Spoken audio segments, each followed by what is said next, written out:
first.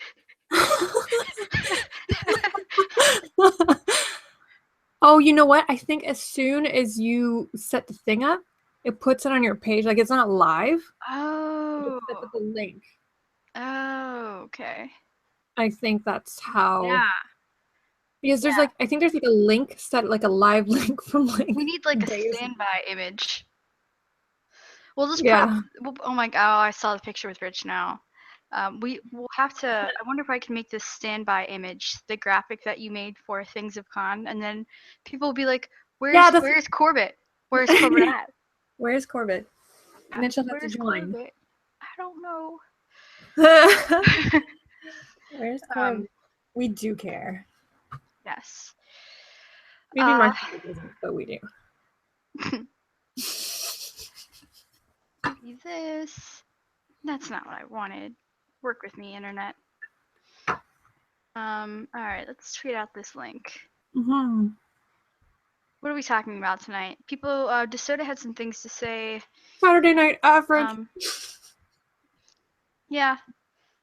It's just missing this. Just not quite special. But, where are we at? Hello, friends. I'm looking at the chat now with my mouth full.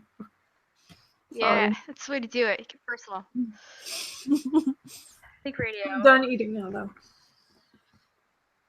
Fake Radio is talking about, we're going to talk about HughesCon some. And ideally not too much of the world being on fire, because I think we get enough of that. Everyone go look at Schmelky's photos that he just posted. They're just general fucker. Beautiful. I don't know. What do you not know? I was tweeting out the link, and I was trying to decide what we were talking about, because we'll talk about the con some, right. and then other things. There was panic and rumors and freaking out earlier that I believe were over nothing. Okay, that seems standard. But I'm trying to. What am I writing in the tweet? It says what we're talking about. Oh, yes, not helpful.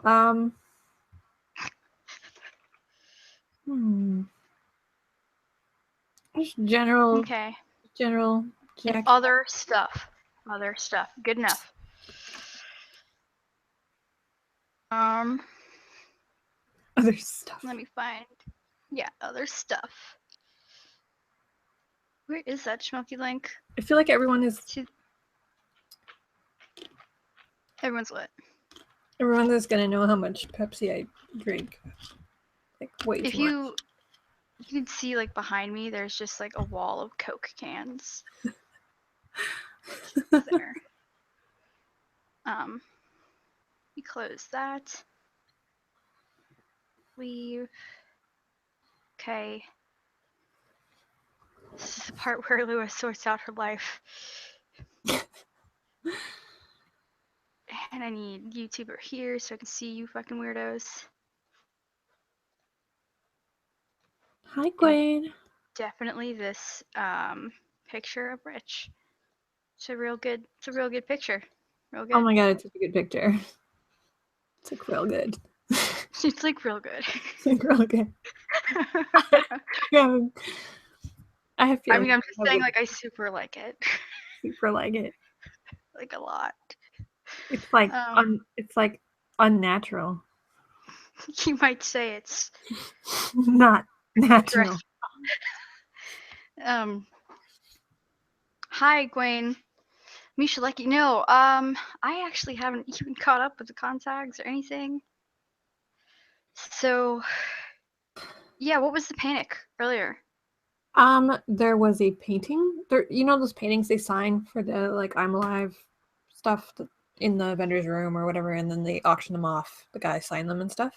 Mm-hmm. There was one where it was Cass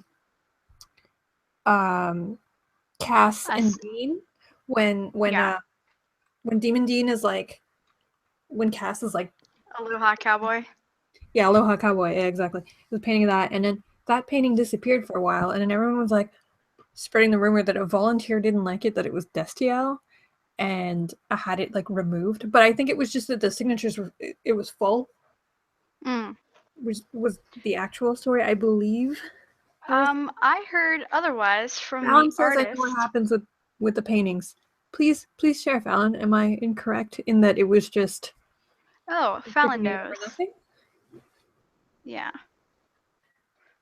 People were saying a volunteer removed it because they didn't like it.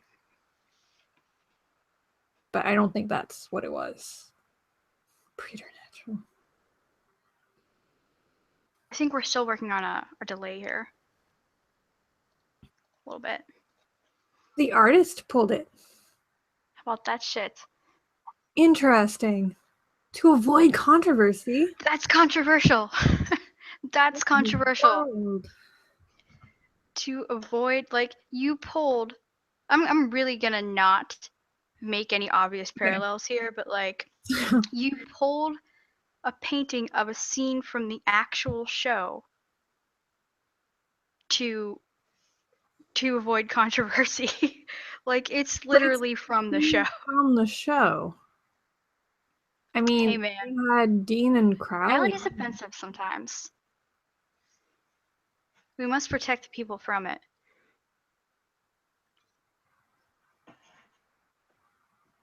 Yeah, I don't know, man. That is. That's just. Did some jackass make some comment like "ugh, Destiel," and then they felt. Fallon says, I pointed out that this did not, in fact, avoid controversy. Yeah. Here, Fallon's gonna come on and talk to us using her words.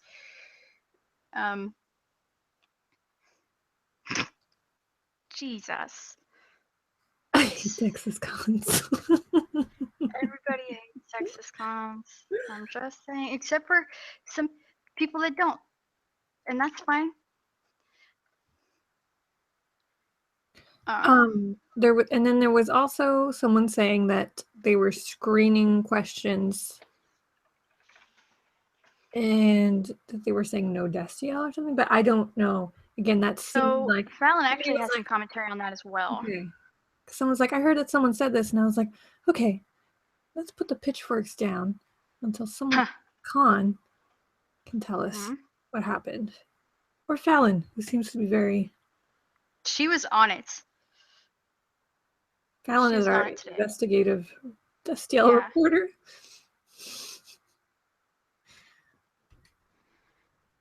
That, I think, was based on politics. That they didn't want any politics questions. No I can kind of see that. I mean, like, for your safety, I can kind of see that. Because we're overwhelmingly a liberal crowd. You know what I mean? Like, I don't know that I would put an actor in a position to say something that is provocative, given an audience that maybe isn't by majority on the same page as the attendees. You don't. That just seems fucking prudent to me. You want to ask? I don't know. Hey, Fallon. Hello. How's it going? It's going awesome. I've got a horrifically shaved cat next to me. So if you see like a cat that looks like it's been, it's like if you see a cat that looks like he's been hit with like a lawnmower, he's supposed to look that way right now. So my cat is supposed to look. Fallon's cat is supposed to look like that. Accept it and move on. Nothing. We didn't do anything terrible to this cat. He had some sort of skin condition or something. We had to like the vet shaved. It's not even my cat. He's my landlady's cat. But listen, we didn't have any questions about your cat. Myself from this whole cat mess. It's not even my cat. Or out of the chat, okay? So okay. So okay, so I guess I'll do the questions first because that's the first thing that I talked to someone about. But I emailed Gary at Creation, whose email address I still had because we had talked about a certain condiment that we had trouble with. As you do. And I said, yeah, so people are saying that there are volunteers or staff or somebody screening questions and not allowing shipping questions, specifically Dean Cass shipping questions or political questions. And so he forwarded on to somebody, and basically like 11 emails later, the word I got was that they had asked the cast to maybe not talk about politics just to keep things light, but nobody in terms of the like people in charge had told anybody to screen the fan questions for shipping or politics. Huh. Okay. They think that was from what I can tell, from what I was hearing from other people, it sounds like maybe a volunteer or two was taking it upon themselves to tell other people what the policy was or what was supposed to be going on when that wasn't the case. Boy. I was told no shipping questions at I don't know where the fuck I was at, someplace. When they were still allowing periscoping, it must have been Atlanta. I was told no shipping questions. Really? Actually say no shipping. That's... Oh, this girl had a lot to say, and it was all dumb. So I wasn't surprised, but it seems like there's sort of, yeah. Well, it seems like there's sort of a ongoing problem of maybe some people who are volunteering making unilateral decisions. Well, I think the language when they're told about this is like discouraging people from being quote unquote inappropriate towards the actors. And as when I talked about somebody trying to scream my question in Atlanta, that was the phrasing she used, is like, well, nothing inappropriate. And I said, well, what's inappropriate? And she said, well, if I felt it was inappropriate, then it's inappropriate. And I said, oh, okay, because I wasn't pointing the periscope at her, but she was saying it live, so I thought that would do the work on its own. That she was the judge and jury for that. But yeah, so I mean, they might think that it's an inherently true statement that shipping questions are inappropriate. Yeah, it sounds like if the instructions that they're giving the volunteers are just, discourage inappropriate questions, they're maybe going to have to be a little more specific about what counts as an inappropriate question, and not say, hey, you just decide on your own what's inappropriate, because I think we all know that way lies madness. And also pretty much anything. Go ahead. Oh, go ahead. No, I was going to say about the paintings. Oh, only that I forgot. Never mind. Awesome. Radio off to a rollicking start.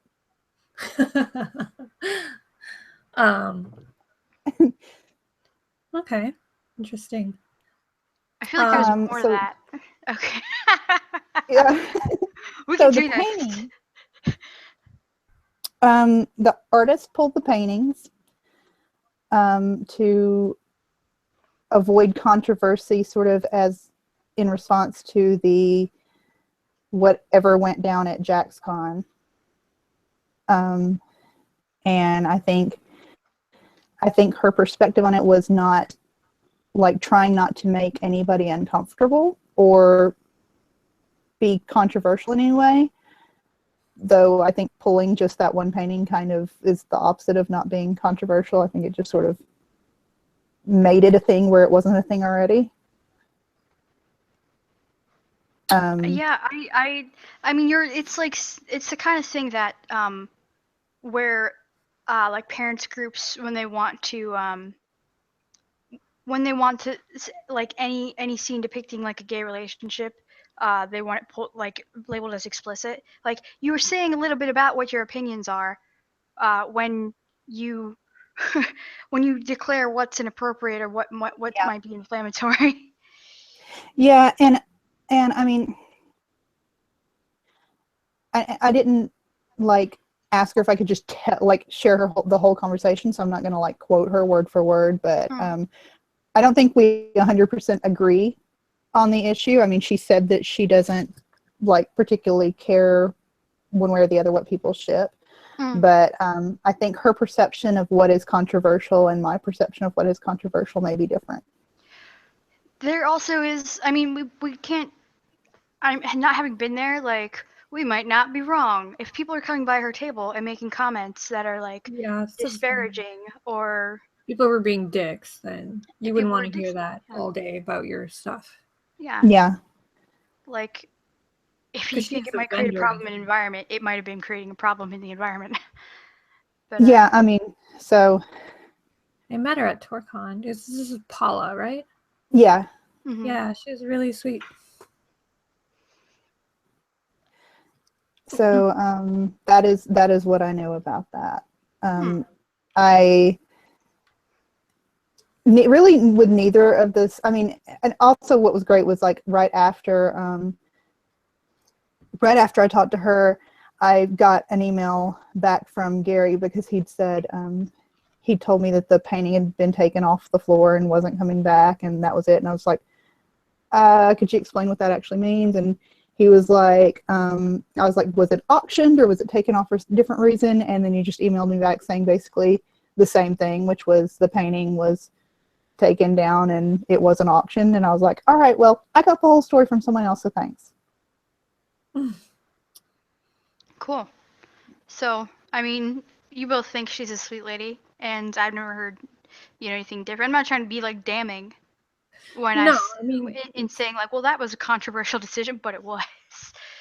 I mean... Oh, no, I agree with you. I think it was I think that made it... I don't think it was going to remotely be a thing. Like, if some random, it'd be interesting. It might have been something for her. Going on in the room. Like, yeah. Because obviously something happened for her to... She didn't pay. Yeah, I mean, from what she said to me, it was... Hold on a second. I'm going to put the cat down. Cat, you need to go.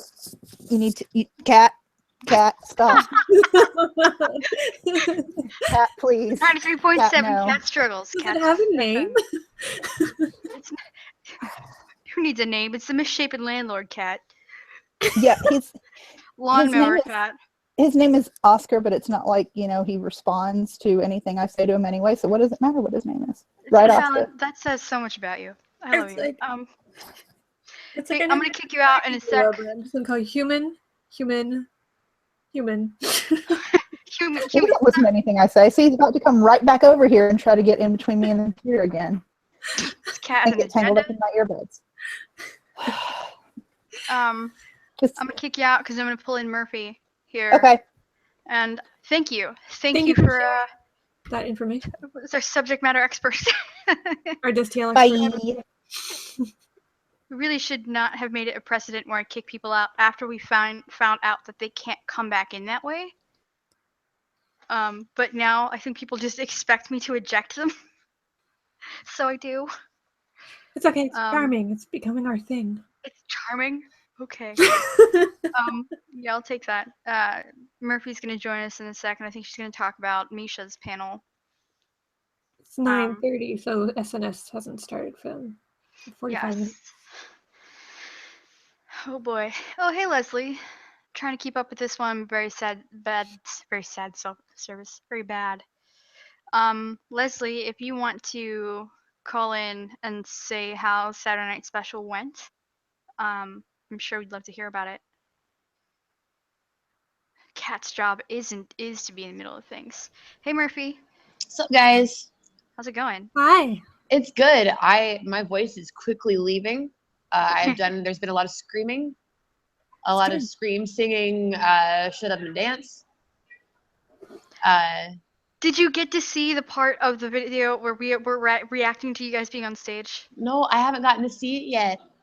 I emailed it to you. No, I checked. I didn't see it, but if you say so.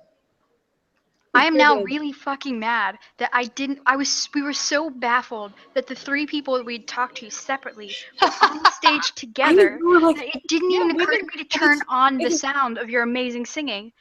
We've been hanging. Oh, it was not amazing. My voice started going yesterday afternoon. And I was just literally just shouting into the microphone because I have no pitch right now. Everything is wrong, Lua. Same, bro. Same. Yeah, no, we've been hanging out all weekend. Me and Krista and Kelsey. We did the Supernatural watch party on Thursday together. It's been a fun party. So I didn't get to see a lot. Shut up, Camilla. Jeez, what a backhanded compliment. I saw a little bit of commentary from you on Misha's panel, but I haven't caught up with everything yet. So what was that like? So,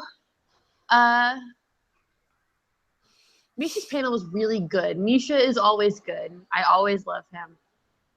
And so, like, I don't know how much y'all have heard about it. Misha's an angel. And agreed. I just wanted to say. Sorry, this girl just walks past me and says, Misha's an angel, just to add to the commentary. Yeah, I know. But there was, I mean, Misha panels always have, Jared Jensen's panels are this way too. People scream out stuff throughout the whole panel. It was, and there were a couple of political questions. At the very beginning of the panel, Misha came out and we all had signs that said, "I wish for this" on them, and we all stood up and held them. And he got pretty emotional, and he said, you know, I spent all day just dealing with political crap, and it's just been really hard and heavy, and you know, I come to conventions to, you know, to have fun and be happy, and then I walk out here and I see this, and it's just making me more emotional, and it was very sweet. But there were a couple of political questions, and Misha's Misha. Like, the dude can fire people up. I teared up a couple of times, but he was talking about basically about how right now we're just the common mentality is very us versus them, and we need to start seeing each other as humans again. And apparently that was a very controversial thing for him to say, because he had a couple people walk out over that. What? Are you sure that can't be a coincidence? Like, they had to go to a bar, maybe? I was straight up told by someone who was angry. I'm not going to share details or anything like that, but that's apparently the vibe. It's not the general vibe. Most people were very, there was a lot of applause. Was it the implication that he thought that they weren't human to start with that upset them? No, the implication, what they were angry about was they come to the convention not to talk about politics, but to, you know, talk about supernatural. Okay.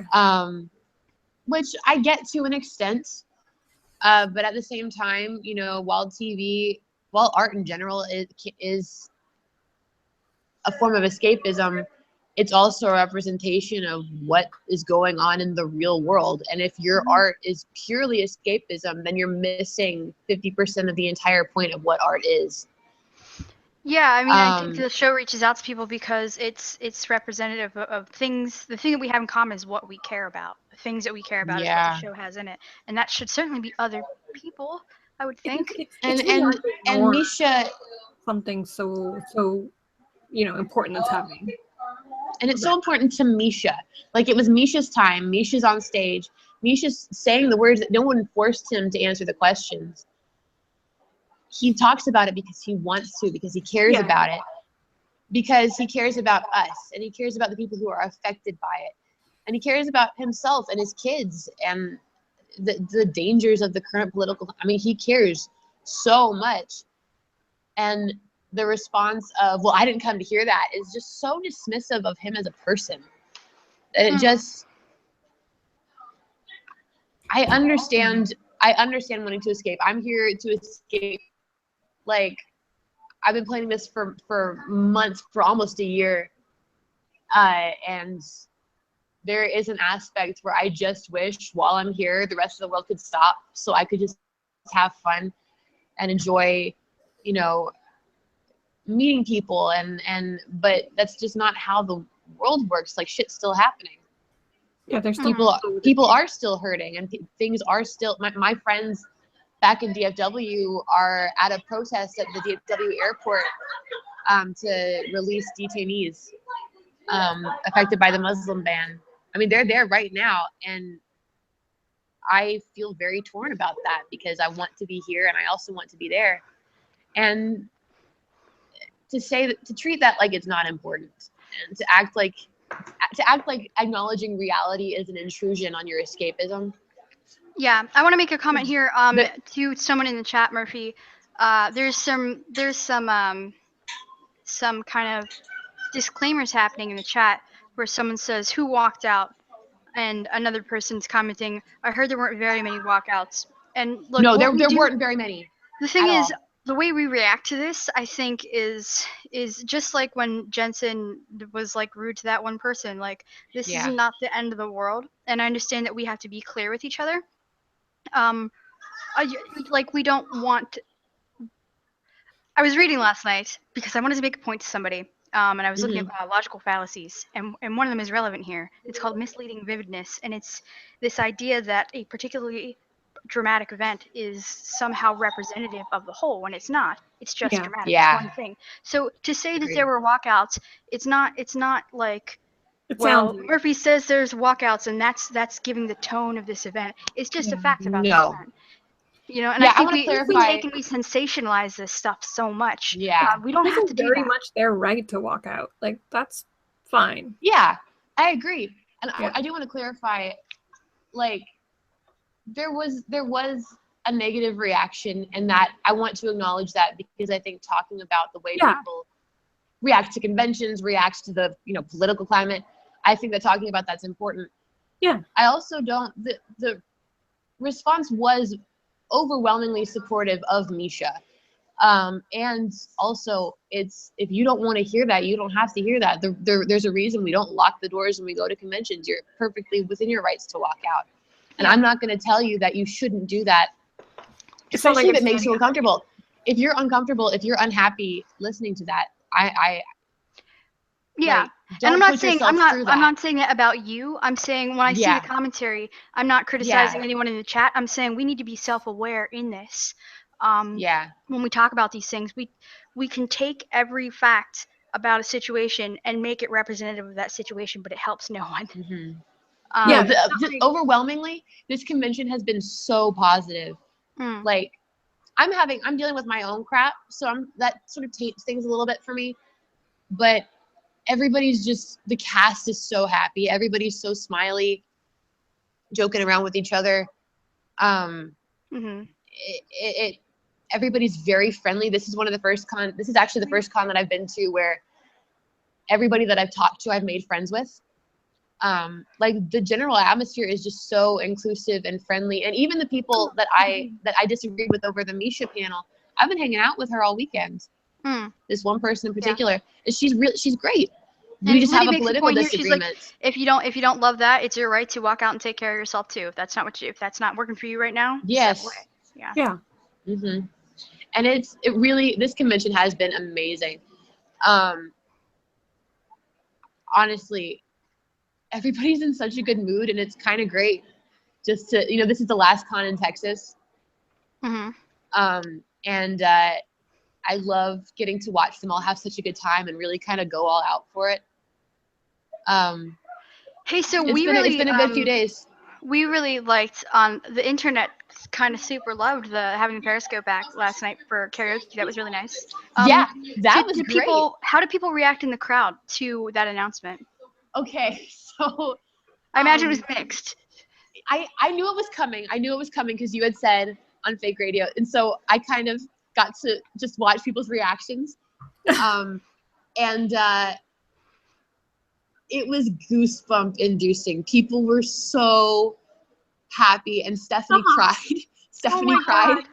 And I get the sense that they're really trying to sort of, I felt for a long time that there's this disconnect between volunteers and attendees, to where we just don't know how to communicate with each other as equals. I think everybody I feel like there's a miscommunication of,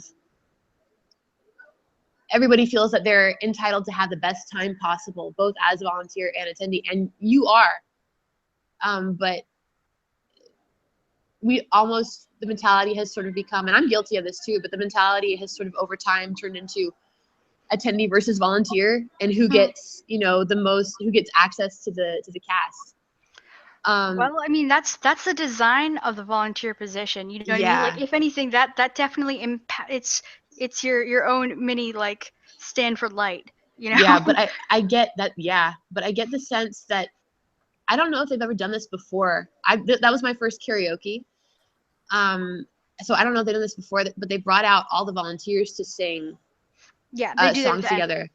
Yeah, I didn't know about that, and I do kind of get the sense that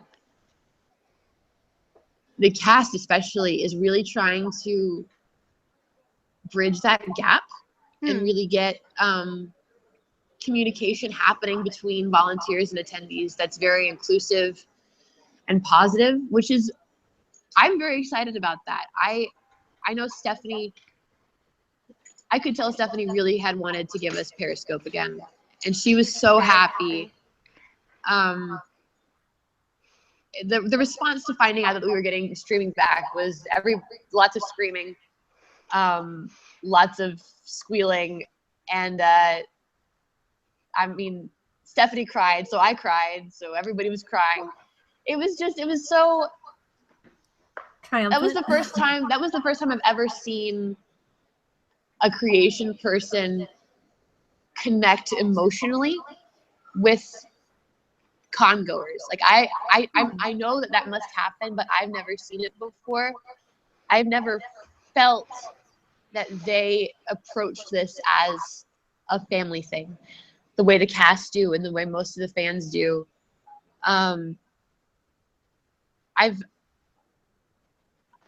I can sort of rationally say, well, yeah, they know that we're called a supernatural family. They know how we like to, you know, what the kind of group that we aspire to be, even if we aren't always that. It's kind of, we view them on the outside. Yeah, and there's always just been that disconnect. I've only been to 3 cons and I felt that, just even on Twitter. But to see such an emotional response and to see her really engage with the fans who were there. You know, I went up for karaoke, and right after I sang, like, she came, her number was right after ours, and she like made a point of coming and hugging us and making sure that she had like a moment of connection with everyone.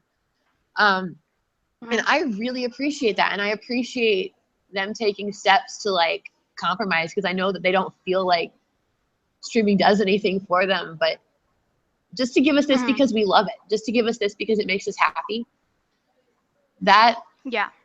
And to only have one condition, they said the only condition is you can't stream when you're on stage, which makes perfect sense. Hi, everybody. And somebody else said hi. That's awesome.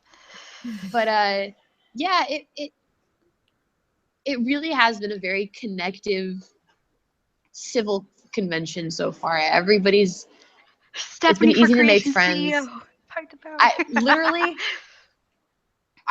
I think I might be a Stephanie stan now. That's awesome. That's fantastic. She's so great. So yeah, it's been good. Karaoke was great.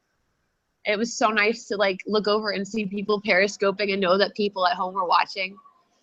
And yeah, that was fun. It was just like that. I've really missed that on weekends, on con weekends, because I never even watched the streams. I just liked to follow my friends tweeting at the live streams, and to sort of watch them sort of get more dejected the longer they missed streams. Yeah, that hurt. It's funny because the more we talked about it, you could see like several people, more than I would expect, saying, I don't even watch them, but knowing it's happening is there. Like, you see everyone else talking about it. It's like the movie you put on. Well, most of my mutuals did watch streams, and I never watched them because it just made me feel sad that I wasn't there for real. Yeah. But other people it made feel more connected, and so every weekend I just got to like watch my friends be happy and tweet about karaoke and SNS, and I got to retweet GIFs, and it was just this like little party that we all had together that I got to look forward to every weekend. And then one week after the next, it was gone, and it was people were just getting so dejected about it, and that's just like even if it didn't bring them more revenue, which it does, it still made us happy. Yeah. And the fact that the fact that, you know, they're trying, they're taking what they see as a pretty big risk because they know that it makes us happy. I appreciate that. That means a lot to me as a fan and as a convention goer, who has had, you know, I've had some issues on principle with CE in the past. You know, we have Yeah. I've not always been on the best of terms with creation, but yeah. I would, it's nice to see them trying. It is. I like to see. I think it serves as better to view them as individuals. Yeah, for sure. Not least that's because one I have to work on there, but because I think a lot of the gosh, on the one hand, it's utility that makes us turn them into a monolith when we talk about them, like creation this, creation that, because as a company, they have a presence and an attitude and a manner of interacting and policies as a company. Yeah. But I think we're seeing that in action that's different. Like when we saw the emails about videoing, like this is within like 24 hours and it's like all over the place. So my takeaway is for me going to be I support the people who support me, you know? Yeah, and I personally really need to work on, because I tend to be very reactionary and be very sort of instantly swing towards defensiveness and anger. And part of that's to do with just where I've been at mentally these days. You know, I have my own personal crap that I deal with, and that unfortunately that tends to bleed over into how I process the rest of my life. But with creation, specifically in this instance, I do tend to, you know, oh, creation's at it again. Oh, it's just one more creation thing. And not ask why, and not ask, oh, is this maybe some miscommunication? Oh, is this one person maybe misunderstanding or misreading the situation? Were they not told? Well, I mean, that's the wrong only instructions for us. Like, I think, you know, we come together as a group of people because we love things, not because we hate things. You know what I mean? Yeah. Like, we are so conditioned to build things up now that we do it. I mean, like this dumb shit. There was like a few nights ago, there was like people making graphics out of, because we take a thing, we like it, and we build. But when that doesn't serve us, when we say, what happened here? And we don't get an answer, or we get conflicting answers, or we get a blatantly bullshit answer. It's frustrating. Yeah. It's frustrating. Wait. We're doing the thing where we're going down the creation sinkhole. Where we talk about okay, avoiding this. We have somebody, Kay McGrath is going to come in. I'm going to kick you out, Murphy. Okay, bye. Is there anything else you wanted to add?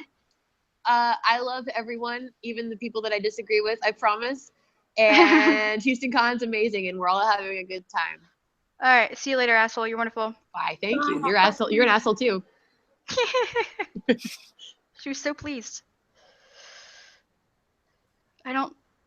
Pineapple, I don't know how to express affection for people that doesn't involve vulgarity. I know, I'm like, I hope you have fun. You're like, you're an asshole. We've got it all covered.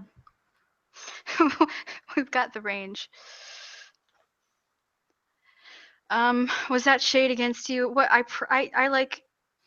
said you made art. Taylor. Is it shade? Well, shit. So we've got who coming in now? I just lost her. Kayla, Kay McGrath. She actually was one of the organizers behind the Kings of Con training party. Oh yeah, right, Kayla. Friend of Pals, I think, and hi. In Gate lately. Gallifreyan Girl, I'm not sure what that is. In Gate. Hi, Kayla. Hi, Kayla. Hi. I think your audio is a little bit low, or is it just me somehow? It's quite low. Maybe. It up. I think that helped. I think it maybe Any helped. better? I don't know. These headphones are kind of old. So yeah, I was just kind of piggybacking off of the. I know you said we were kind of done with dumping on CE, but we got to catch ourselves when we start in this cyclical conversation of their flaws, because we will never stop. Yeah, we just being mindful of it is all. Well, the one thing I was just kind of going to say was, you know, with I'd been writing for the blog Nerds and Beyond, and I know you've done some things with them. I just think that there's this big disconnect that C doesn't even realize there. Like, we tried to get press passes for them, which they've done for, Nerds and Beyond is done for much bigger conventions. And Creation was just kind of under this impression like, oh, we don't need it. They don't, like, there is a big disconnect that they don't realize what's going on with everyone, I think. Yeah, someone there, and this actually happened a couple of years ago.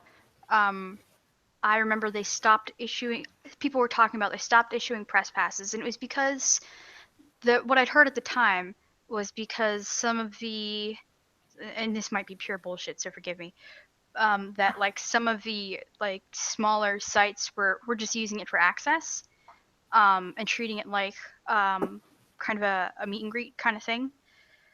Right.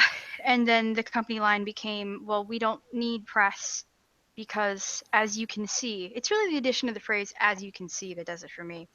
As you can see, we sell out every convention. Clearly.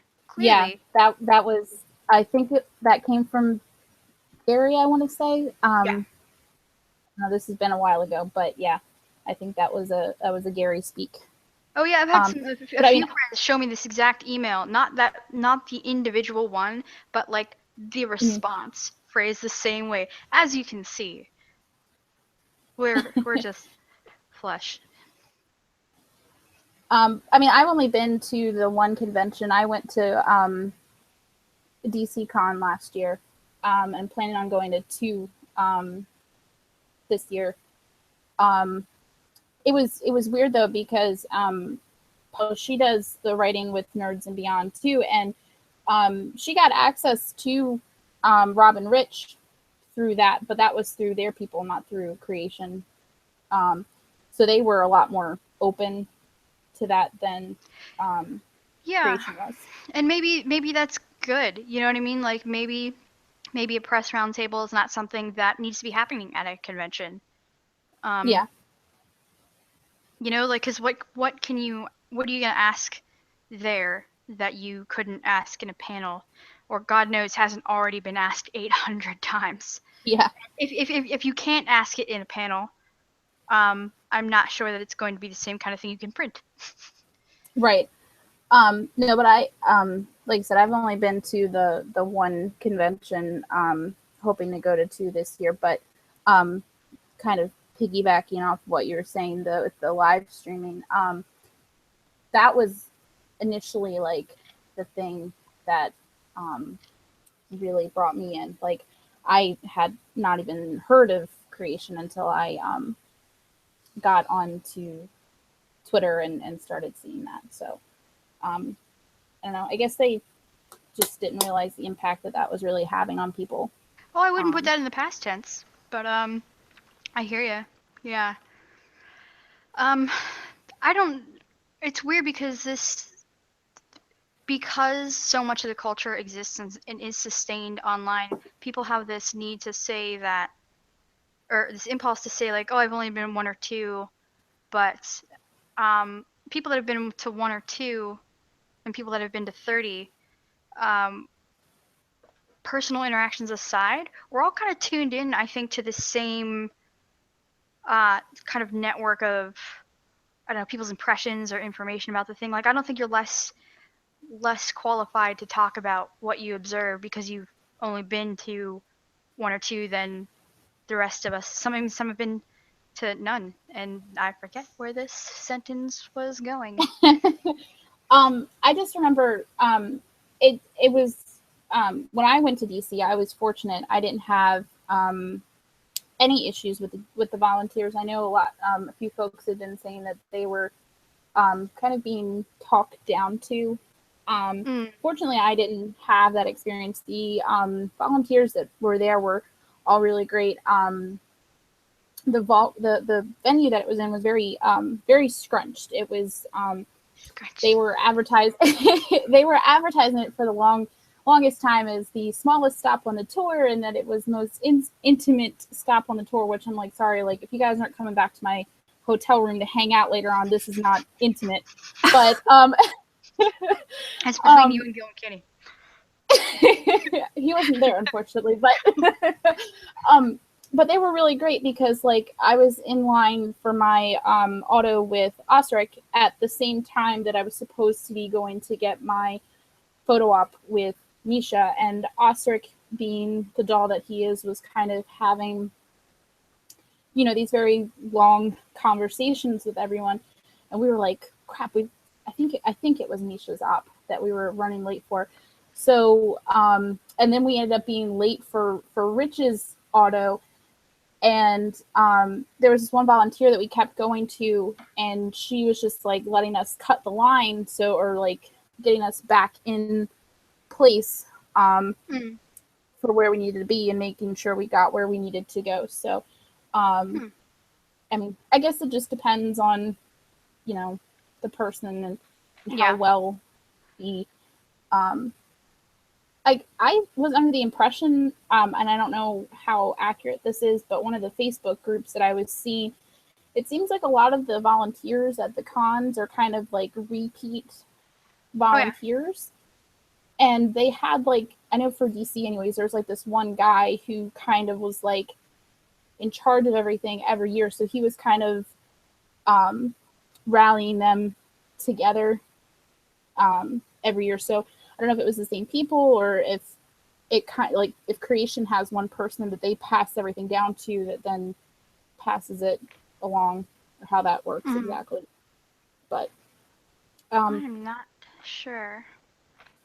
I know I had applied to do the volunteering at Pittsburgh, and then I think in Atlanta when the shit kind of hit the fan with the volunteers kind of going to people, I was just like, this is only my second con. This might not be the best idea.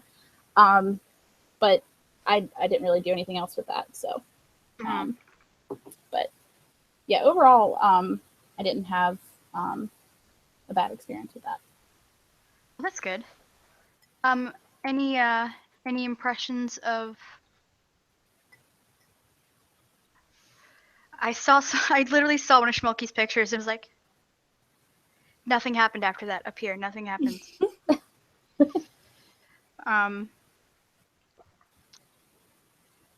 Pineapple, do you have thoughts? You said that, and then I went to Schmelky's feed, and I got lost too. I see a lot of message retracted in the comments. I'm kind of wondering what's going on with that. Really? Oh, that's Fallon. That's who? Okay, look. Did somebody pull the thing where they blocked a word? Redacted. Yeah, where they blocked a word in the chat, or is this just Fallon fucking around? That's Murphy, isn't I don't know. Yeah, that was like in italics, and then Fallon typed something. Yeah, she said Murphy started it. Oh my god. Wait, if you say bad words, it actually says message retracted? Yeah, it says, yeah. Yeah. God. Fallon, I did not do it. I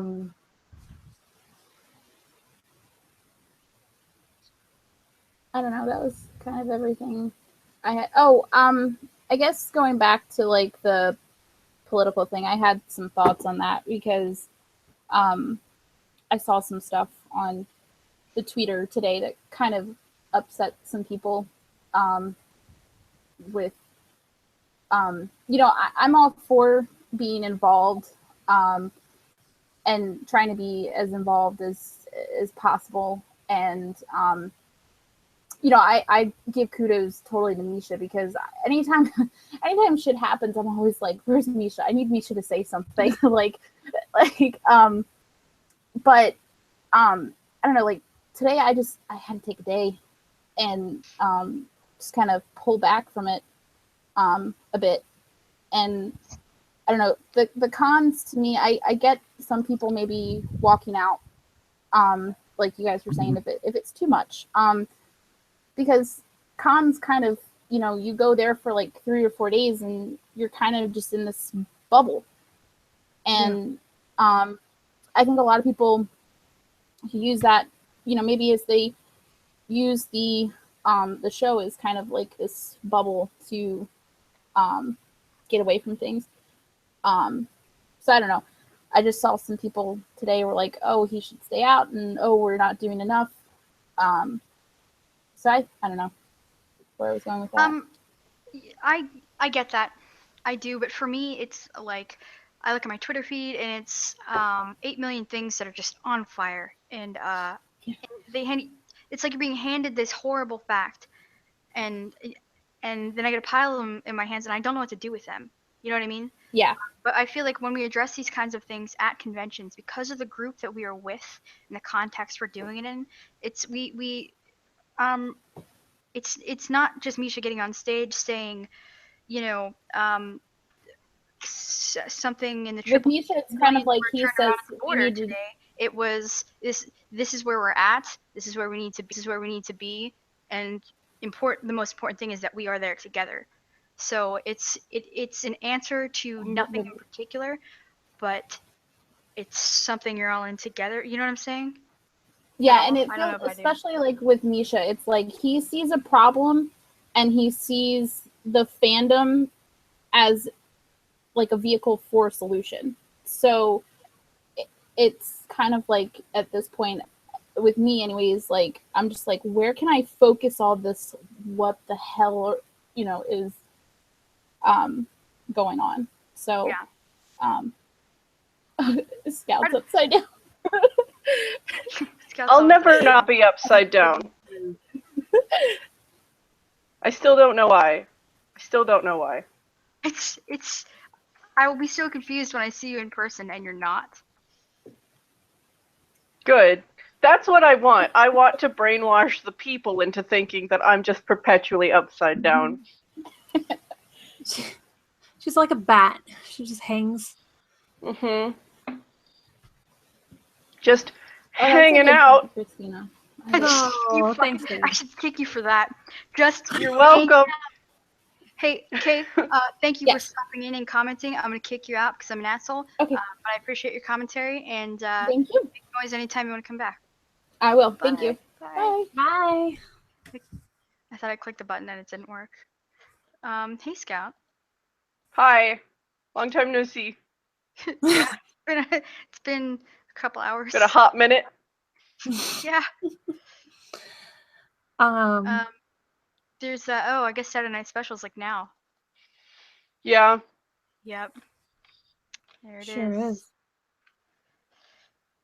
Scout, do you have any topics you wanted to talk about? Did you want to talk about like bat life? Yeah, life as a bat.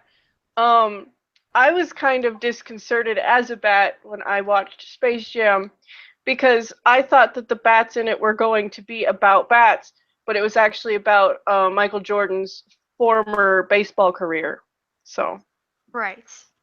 And who would not be concerned about that? I couldn't think of anyone. So. Should we talk about this this whole red pants thing that's happening? I saw red pants. That's weird. Been a big thing. Okay, so at first I had a theory, right, that Rich forgot his pants. Yeah, oh yeah. I thought that Rich forgot his pants, so he was like, Norton, could I borrow your red pants? And he was like... Okay, but Norton's like 8.5 feet taller than him. Well, yeah, I guess that's true. It would look like, or he would have to like roll them up. It would look like he would be preparing for a flood. So yeah. I was like, you never know. And then somebody else pointed out that the jacket he was wearing looked a lot like Rob's, and the shirt he was wearing was a KOC shirt that they're just selling at the con. So I was like, did Rich just not bring any clothes? Did he forget like a suitcase so he doesn't have clothes? But I feel like that would be a major enough thing that he would mention it, you know? Yeah. Just like each day he's wearing someone else's clothes. Yeah, so somebody asked me. He's wearing like Rob's vest. Yeah. So somebody asked me this morning, they were like, whose pants is he wearing? And I noticed they were a little bit cuffed, and I was like, oh, those might be Mike's. So you said this came to you specifically to ask Scout, whose pants is Rich wearing? Like they Did like, he just? Yeah. you are responsible for this information. But Yeah, I mean, Matt is also I wearing could red pants. find it. They were specifically like, whose pants are those today? But Matt is also wearing red pants, and Steven is wearing his red pants today. So like. Yeah, and Steven was wearing his red pants today. How many pairs of red pants do we have total? We've at minimum 3 on the same day. in one day on one stage. That's an improbable amount of red pants. Red pants. That is statistically unlikely, I would say. You know? Yeah. Red pants con.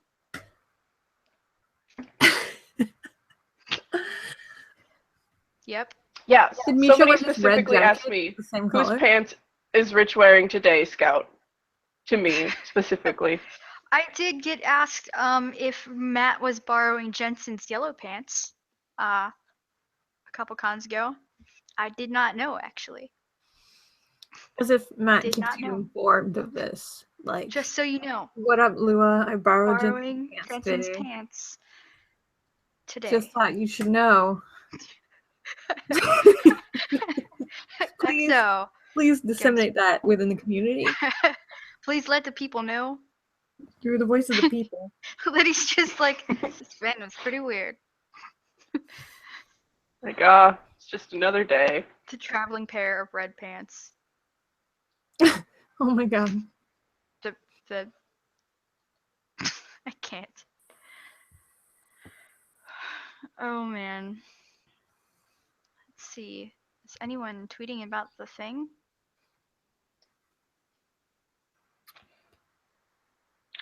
Mostly just politics over here, so I haven't seen a whole lot. So many politics. So I think it's really important that we be updated on how my olive poll is doing. Yeah. How is your olive doing? The yeses are at 56%. So disgusting. Last night I asked people if they like olives, and everyone said no. And they're wrong. And I put up a Twitter poll, olives, your options are yes, good, or no, and I'm a bad person. Well, I feel like it was a little unfair there. I don't think that's unfair at all. I think you think they're synonymous? They are synonymous. Yeah, I think that there are some hints of skewing in that phrasing. I think it might be reading. Some slight bias. You know what? The people have spoken, 99 of them, and we're at 56% yes. So I feel vindicated. Yeah. I feel good. Those are probably today. bots. There's they're all your sock accounts. All your sock accounts, jeez. All my sock accounts. It's just like other fruit. Just picture like a pineapple and a sock, but it's like still clearly a pineapple because of the shape. Yeah, and some have sunglasses on. I see people are tweeting pictures from thingy. From inside the venue, I guess. I like these twirling purple light things. They are bizarre and disco-like. Oh yeah. How I wish everything was described. It's like they're in multiple photos, though. I'm sick of that giant red light they have on the wall. I'm fucking sick of that red light, too. Like, fuck that red light. Fuck that red light in particular. There's a word for that kind of, that lumpy shit they put on it. It's sort of lumpy shit light, but, lumpy shit light. Did you pack the lumpy shit light? No. that makes it like red. No, not that makes it red. That makes it like it's camo. Listen, words are hard. Words are hard. English is a tough language. I'll give you that. It is. Let's get drunk. This poll is rigged. I am down with you guys. The Russians hacked the poll. Facts. Hashtag great again. Look, this chat is getting unruly. It's a good summation of this week. Hashtag olive ban. Yeah. Now I want pizza with olives on it. You know what, Liddy? You Canadians. I see how you. Disgusting. Just unbelievable. Thank you, Liddy. I'm glad that the French Canadians are really sticking together here. You French Canadians are downright un-American. We sure are. I mean, we're in the I sense didn't feel like you had to go anywhere past. We sure are. In the sense that it's in the name. in the sense that we are not American. You are so un-American. Hell yeah! I mean, you're not wrong on a technicality. I like that we're all agreeing, even though that was the joke. But we had to explain it first. Oh, there's more French Canadians. I really enjoyed that the leader of my country subtweeted the leader of your country today. Oh yeah, that was shade. That was such shade. I've never been so proud. And it felt good. It felt like real good. Just like a humane, fit French Canadian man. Is he French Canadian? I don't know. He is. Yes. Yeah. He's just so. Justin Trudeau. That was sure. Cool. Did the French thing. Oh my gosh. I knew if I said it in French that you would freak out. Yeah, I'm so easy, honestly. French Canadian. My last name is Jones. Well, fake Canadian. So yeah, all right, Kim. Occupy Radio. Look, that's a little like 4 years ago. I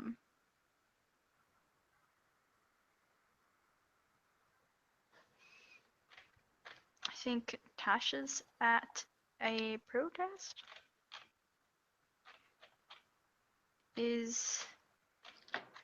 Well, the only thing I see happening in the contacts is like people taking photos like we are in fact in this room. And I feel like, yes, you are. I think that's about as much as they can do right now. Yeah, I think that's the case. Yep.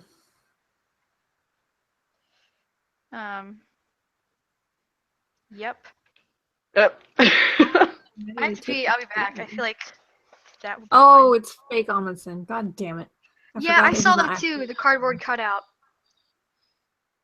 Wait, what? Someone made a tiny little cardboard cutout of Tim Amundsen, and they're calling him like Pocket Tim Amundsen, I think, or Pocket Tim something. Pocket Tim. And they just took a picture and to make it look like he was on the stage, and I got really confused. Oh, okay. Hashtag not my radio. Don't worry, we're not anyone's radio.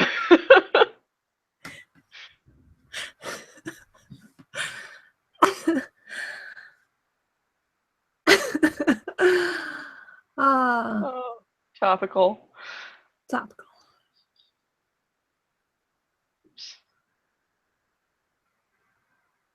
Hashtag yep. As long as I don't call him Tiny Tim. Actually, I think that's better.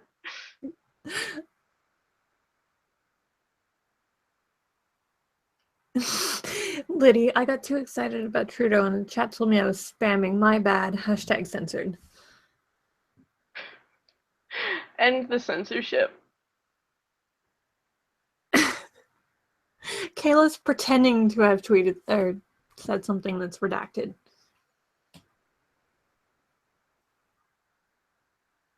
Oh, I'm sure she would have gotten banned. Yeah, where's moderator Gwen? I don't know. She's not doing her job very well. Tasha was a moderator too. Why aren't our moderators keeping our chat in line? I think part of the reason could be that they had absolutely no say in the fact that they're moderators. But I don't know.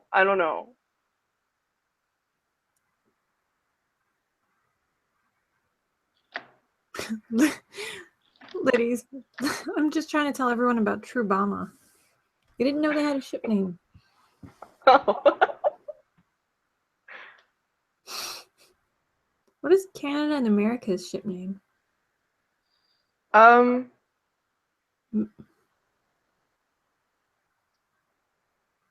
like a Manada. Amanita. Yeah. Canerica. I like that. Those both sound pretty. They both sound like they could be birds.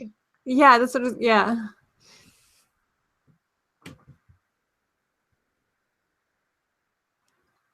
Scout, have you seen the nice photos that Chris has been tweeting? Yes. I mean, did I answer that too quickly?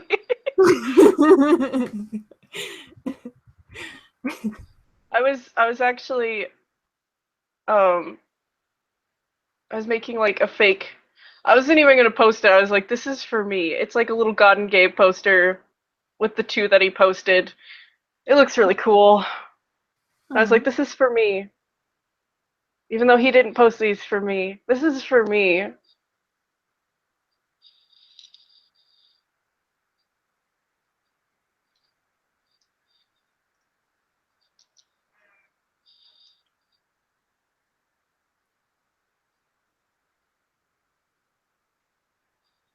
Wait, is Schmalky Canadian? I think he was partially raised in Canada, and then he lived in New York, and now he still lives in New York. Oh, I thought he was one of us. I'm so excited.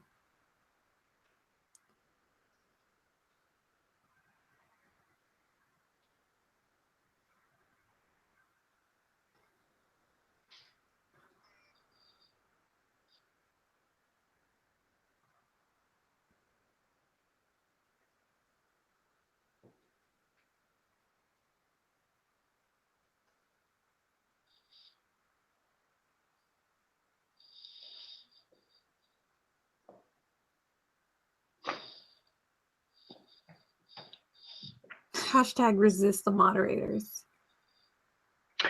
Even the moderators are resisting the moderators, and they're the moderators! Do not ship anything with America. The ship is sinking. Oh, man. Valid point. Oh, chat wants Canadian bacon to be American Canada's ship name. Oh, I like it. I like it. Aww. It's cute.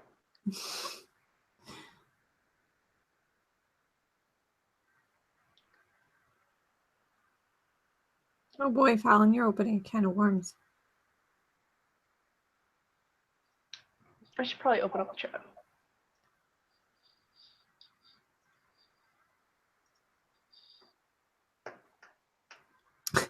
We've been asked a really interesting question. What is our favorite prank on set? One time, Oh, is Lua gone?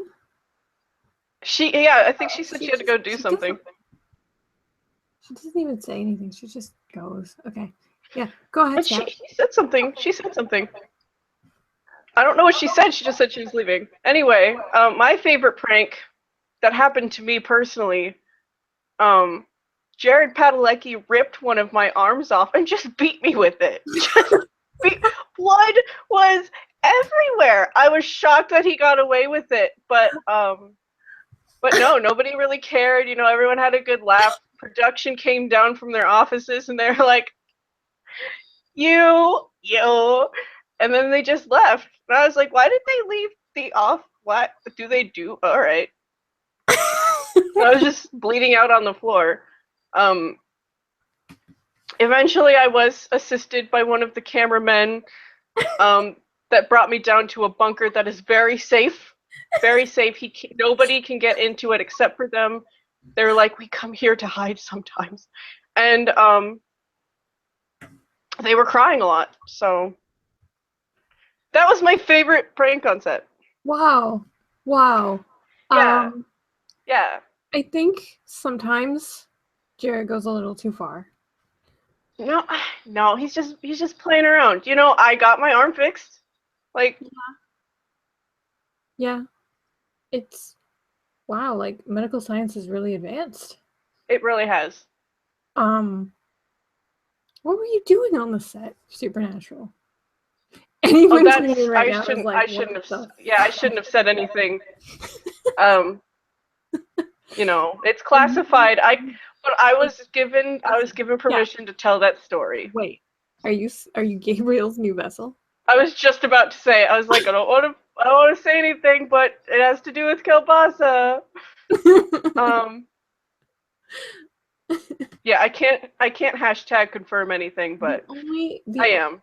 The only alternative vessel to Gabriel I would accept would be Scout.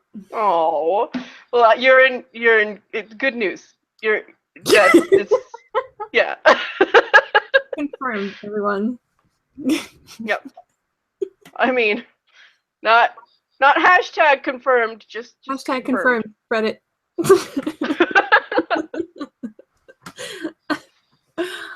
So what's yours? I'm not. Well. I'm not really good at making up stories. Oh, damn it. I'm really bad. So then use one that you didn't make up. Oh, right. All those. Right. There it is. Listen, I don't think I could top yours. Like, I just don't think I can follow that. I mean, so now. Well, that was just a little one. I'm going to dodge the question by reading the chat. Okay. Great. Thanks, Rich.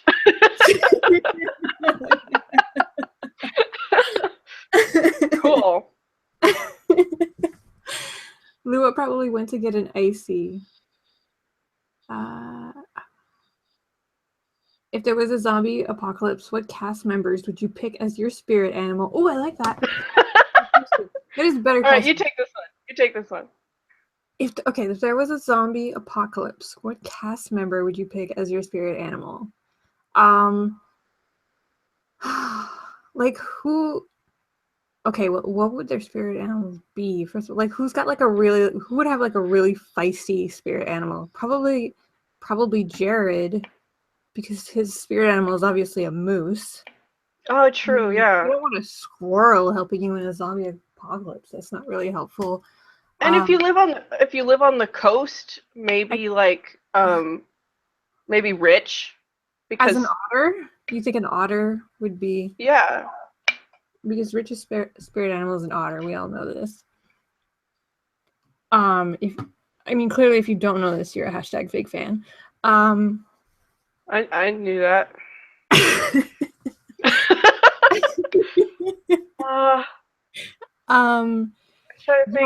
I don't know. Would an otter really be helpful in carrying, like helping to? So we're using grown human being traverse. We're using their spirit animals to help us in the apocalypse. Yeah, like if they were like a Patronus, I guess. You know. Oh. So Ruth is a fox. Oh, Ruth's spirit animal would be a fox. It's really hard to bullshit while reading the chat. Hi, Tally. Okay, yeah, so you've got Jared the Moose. Well, Misha always says he's a unicorn, and I feel like a horn. That would be really helpful. Can unicorns fly? No, that would be like a Pegasus. Matt said his spirit animal was a duck. A gooey duck. Oh, that's not helpful. That's that weird, like, what is it, like a some sort of sea-dwelling worm. Yeah, it's not gonna be Matt. Scout, have you disappeared? Yeah, sorry, my internet just cut out for like a good 15 seconds. It's okay. I've ruled Matt out because Matt is a gooey duck. So I think I think I'm going with Misha because a unicorn would be. Yeah, because you can use the horn to like impale heads. He would, wouldn't he? Yeah. So yeah, I think Misha wins this one. Yeah. Thank you for your question. Yeah. No matter what, Rob would be something very, very nervous. And you don't, I mean, he's a great guy, but you wouldn't want that in an apocalypse. Yeah, his is that little nervous squirrel from Ice Age, is what he always. Yeah, so a squirrel. I mean, it could annoy something. There's a lot of but I squirrels don't. involved in this. Like Jensen would be like a really calm and collected squirrel, but Rob's like a really.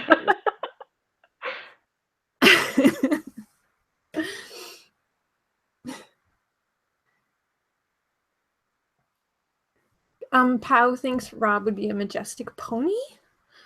I don't know. Okay. We need a new question.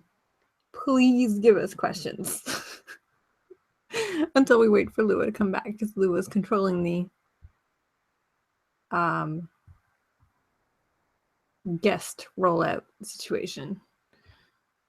I think Scout has disappeared. No, you're still here. Yeah, I just came back. I think the problem with Rob being a pony is that ponies are generally angry. Like, they're not happy. Lua's typing in the chat.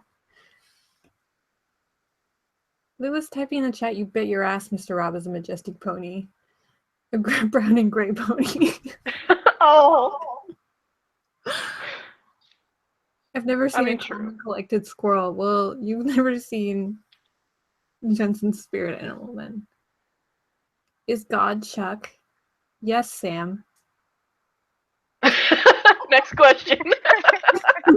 Yes, Sam.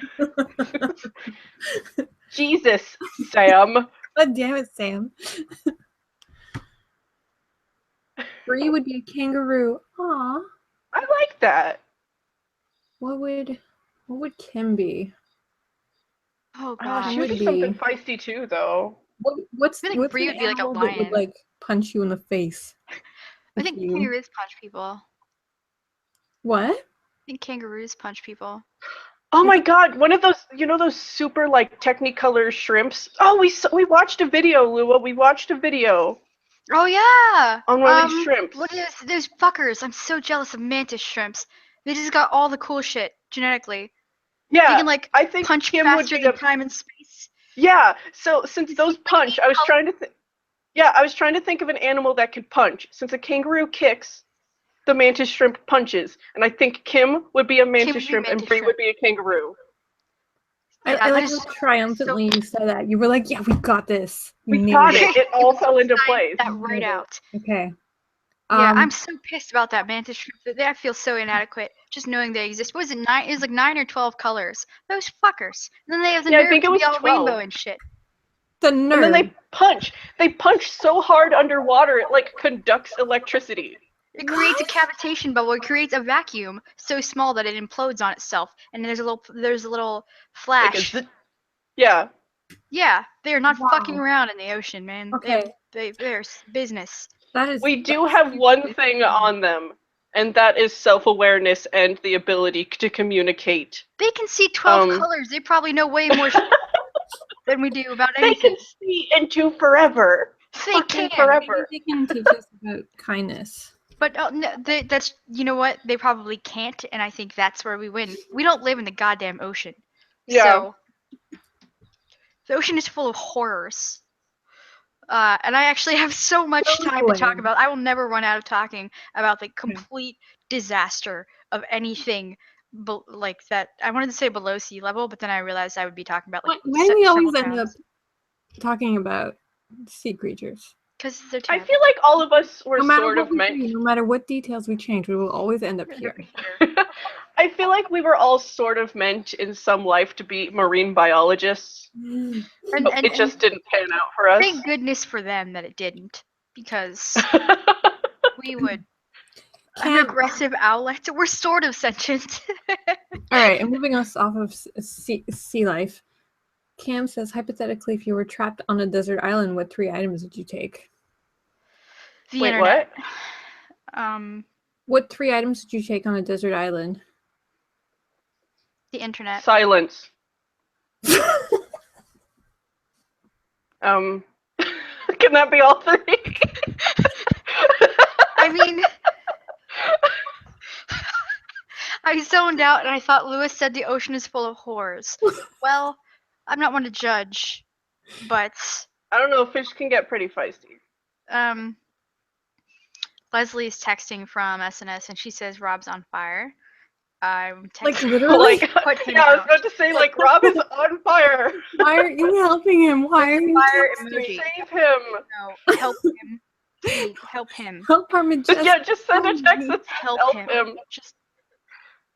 She's gonna laugh at the show and feel really bad. Kayla says, I think silence would already be there. You know what? Well, shit. Can you do with less? I mean, or more? That's what I'm saying, is that I could always go for more. I would bring red pants. Yeah, red pants seems really. If we all three brought red pants, that seems. Yeah, like, we could build a flag. Are we on this island with each other? We could wear them. Because pants. Well, if it's just us, it's a deserted island. Who cares? I mean, skin. The I birds. I don't know. So Pineapple's telling us that she's not quite comfortable enough with us not wear pants. With freeness on our island, guys. So we're not quite that liberated, okay?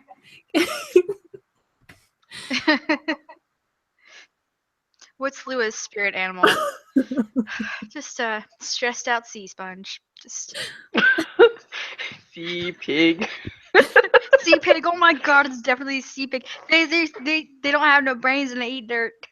When you fart your lungs at bastards. No, sea pigs don't do that. They don't do that? Oh, That's no. right. They just have a mushy body. They're mushy body. And they're just walking around dumb as shit. Wayne really, really fucking wants to know what our spirit animals are. Oh God. I see about it. There's a problem with this question I'm a cat. for me. I'm a cat. Pineapple has a good answer. She's a cat. She is just a plain. A Maine Coon. What? A Maine Coon? That could totally be you. I would be. They're really big. I don't know the differences between a lot of animals, and I think a lot of people know this. That my awareness of animals, the most obscure, like underwater animal like I've ever heard of, and you're like, I don't really know about animals. My awareness of animals is like it's like there's not a lot going on up here, right? So it's like I don't have a lot of RAM to be working with. So imagine my life is a game, and animals are on the periphery as like kind of pixelated things I can't really distinguish between. That's why they're all brown and square. And sometimes if they're not brown and square, because they're square because they have 4 legs, like they're like, I don't know, kind of like gray, whitish, and like birds. They're all just, there's birds, the brown kind of squarish ones, and fish. Well, you're an owl, obviously. Oh. You're obviously. One of those ones that like screams a lot, those, you know. Really, those murder owls. Aren't you a murder owl? This is murder owls. Like this is a phrase in common usage. I think there's like the barn owls and stuff, and God, when they scream, you hear it for days. I think Scout is clearly a bat. I mean, I think that. Oh, I'm a bat. It would be right side up. There's a picture that you should see that would prove that could be right. I'm pretty sure Lua mistook an otter for a beaver. Look,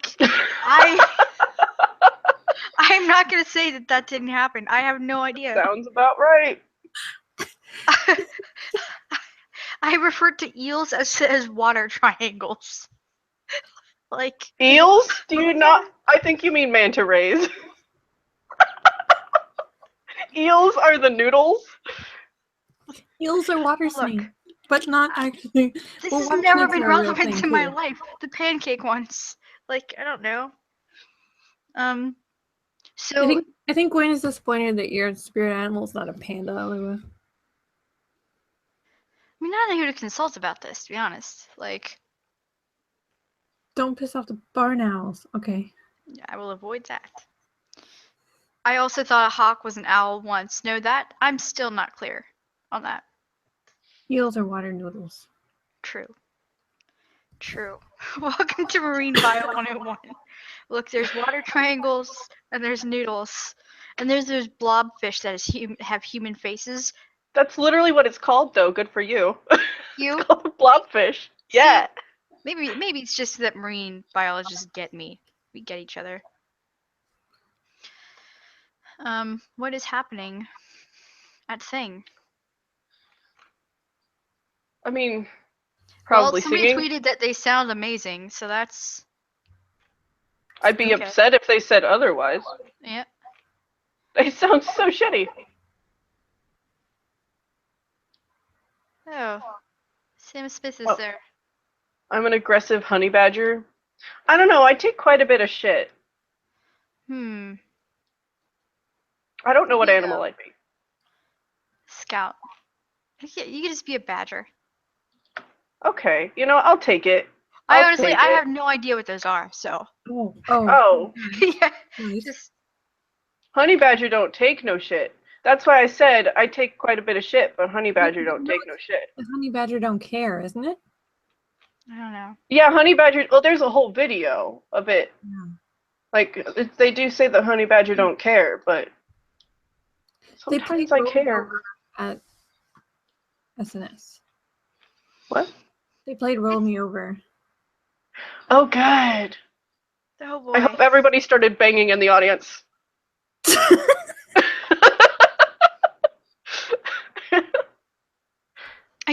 I'm not ever going to be over that. How did that title get out of a room with 4 grown men and nobody said, wait, are you sure? I'm going to call it that? I want them to do that in Scout's Vegas. upside down because she said that. Maybe that'll be my thing that I don't leave them alone about for the next 2 weeks. What? Playing Roll Me Over? Yeah, play Roll Me Over. I think that might... I want to hear that song. That is the song I want to hear this time. Because Jason is going to be in Vegas, so I feel like it's just wrong to request Wagon Wheel. Yeah. You know what I mean? Seems like Misha went to the Houston airport for protests, according to Elena. Okay, I hope... Fallon, I dragged you for Occupy being too old a reference. Just me. It's just me. And I'll do it again.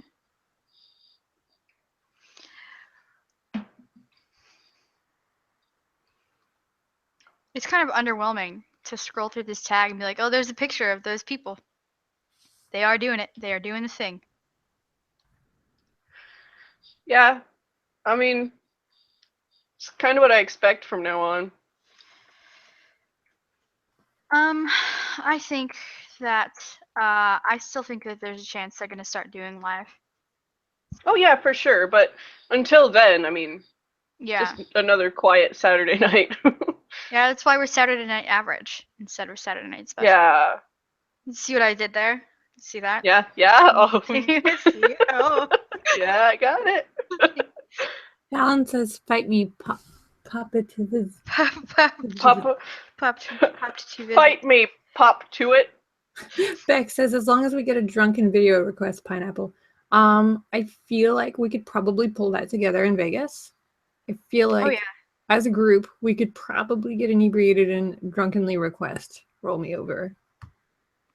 I will take one for the team and record. Oh my God. I just looked at my mentions. Thank you for that. I see now why you think I'm an aggressive owl. It's just, let me show you what the first thing I saw was. About the tact, and I feel like that's the impression I give people too. So,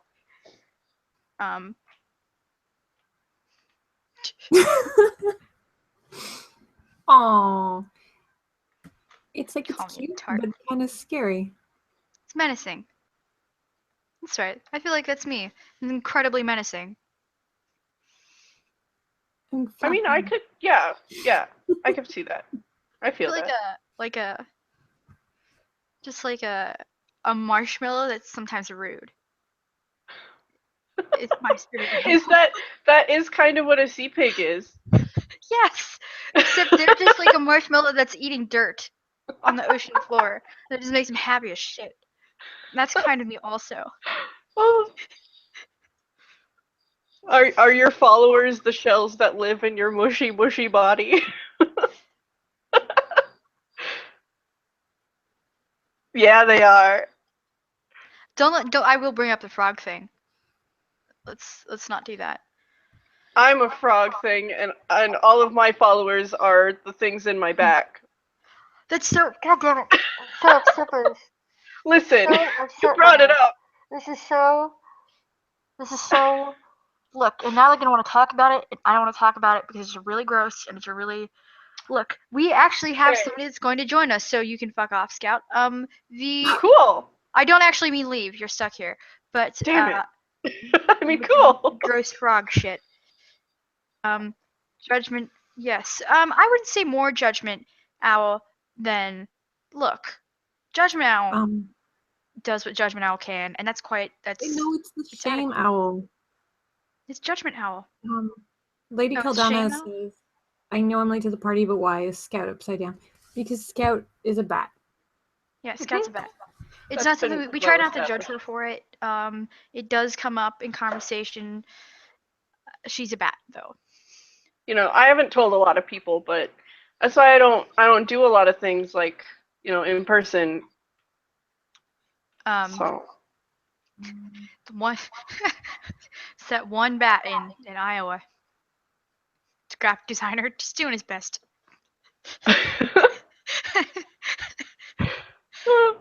You know, there was once a family of bats that lived in an old home that I was occupying, and I just didn't have the heart to tell anyone else in the home that, you know, I was related to them and they were staying. Oh, racist. Okay. I think one of them might have died. We don't talk about it, but yeah, it's a rough topic. So I am a bat. Yeah, we can gloss right over that real smoothly. Great. Like we are doing now. Cool. Yeah, I think Monica's gonna join us in a sec here to give some commentary on whatever the fuck we were talking about, and then we are going to switch her. I think then Camilla wants to join after that. Oh gosh, this tag is just so uninspiring.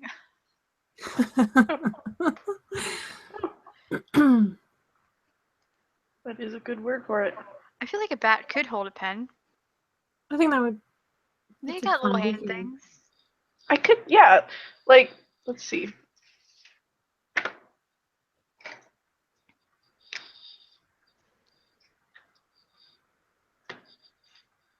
Huh?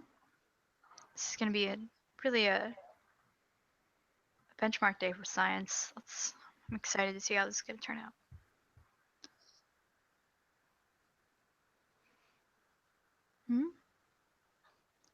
They said the cops were making people leave the airport.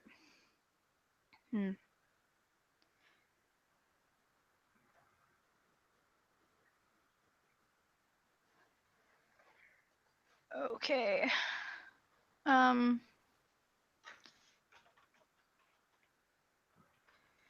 Yes, well, I hope the planes do get a place to land. Because, dear God, please. I was enjoying when people were asking us bad panel questions. Oh, I feel like I have like asks, what's your favorite prank on set? Like every chance that it's just like her greeting. Yeah, it's her greeting. I can't believe we got a prank question at a Kings of Con panel. Did that happen? It happened. It happened. No, it's not a tiny pen for a bat. I'm just a huge bat.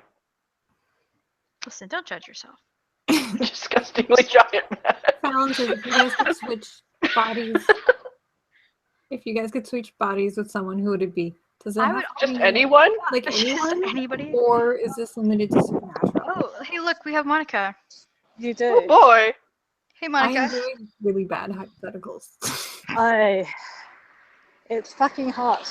Someone tell me why I decided to go for a walk in the middle of the afternoon on a 30+ degree day. you live in Australia, so Yeah, I was about to say. you did this Can't to say I yourself. agree. No sympathy for you. Celsius, not Fahrenheit, clearly.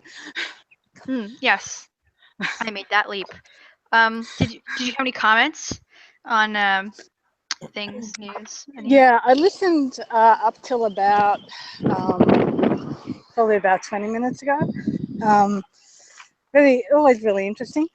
Listening to you guys and listening to, particularly now that you can't really watch the conventions like we used to be able to.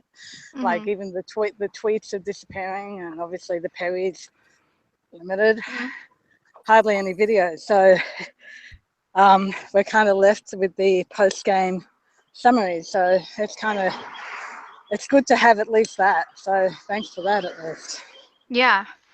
Although I do think there's some. I don't think people are wrong when they're pointing out this does seem a little more talkative as a group, and I don't know what contributes to that, but people. I feel like there's less video out of this than Jax, but there's a lot more talk, and people are a lot more. They seem more enthusiastic. Yeah, maybe. I've kind of been offline a lot the last week, dealing with personal shit, so I haven't seen a lot of it. Yeah, I mean, it'd be good to have both. It would be nice. I want my cake and I want to eat it. Fuck it. Yeah. You know? Hang on, just going by a man who's doing less than me. He's actually mowing his lawn on a day like that. I've also noticed. Honestly, I've just been less inclined to check the con tags. Like. Yeah, me too. Actually. Kind of fades. I think part of it, there's a couple of people in my timeline who are probably there. Well, I'm there a lot of the time. Oh my God, the smell of cut grass. They kind of pick up, I guess, more on the negative stuff. So I tend to see it because they retweet it or comment on it. Oh, okay. And the things that came out of Jax about, what Jensen said, I take note what you were saying earlier, that an event, a small amount of drama doesn't make it that it has to be that big. We don't have to characterize the whole thing. Yeah.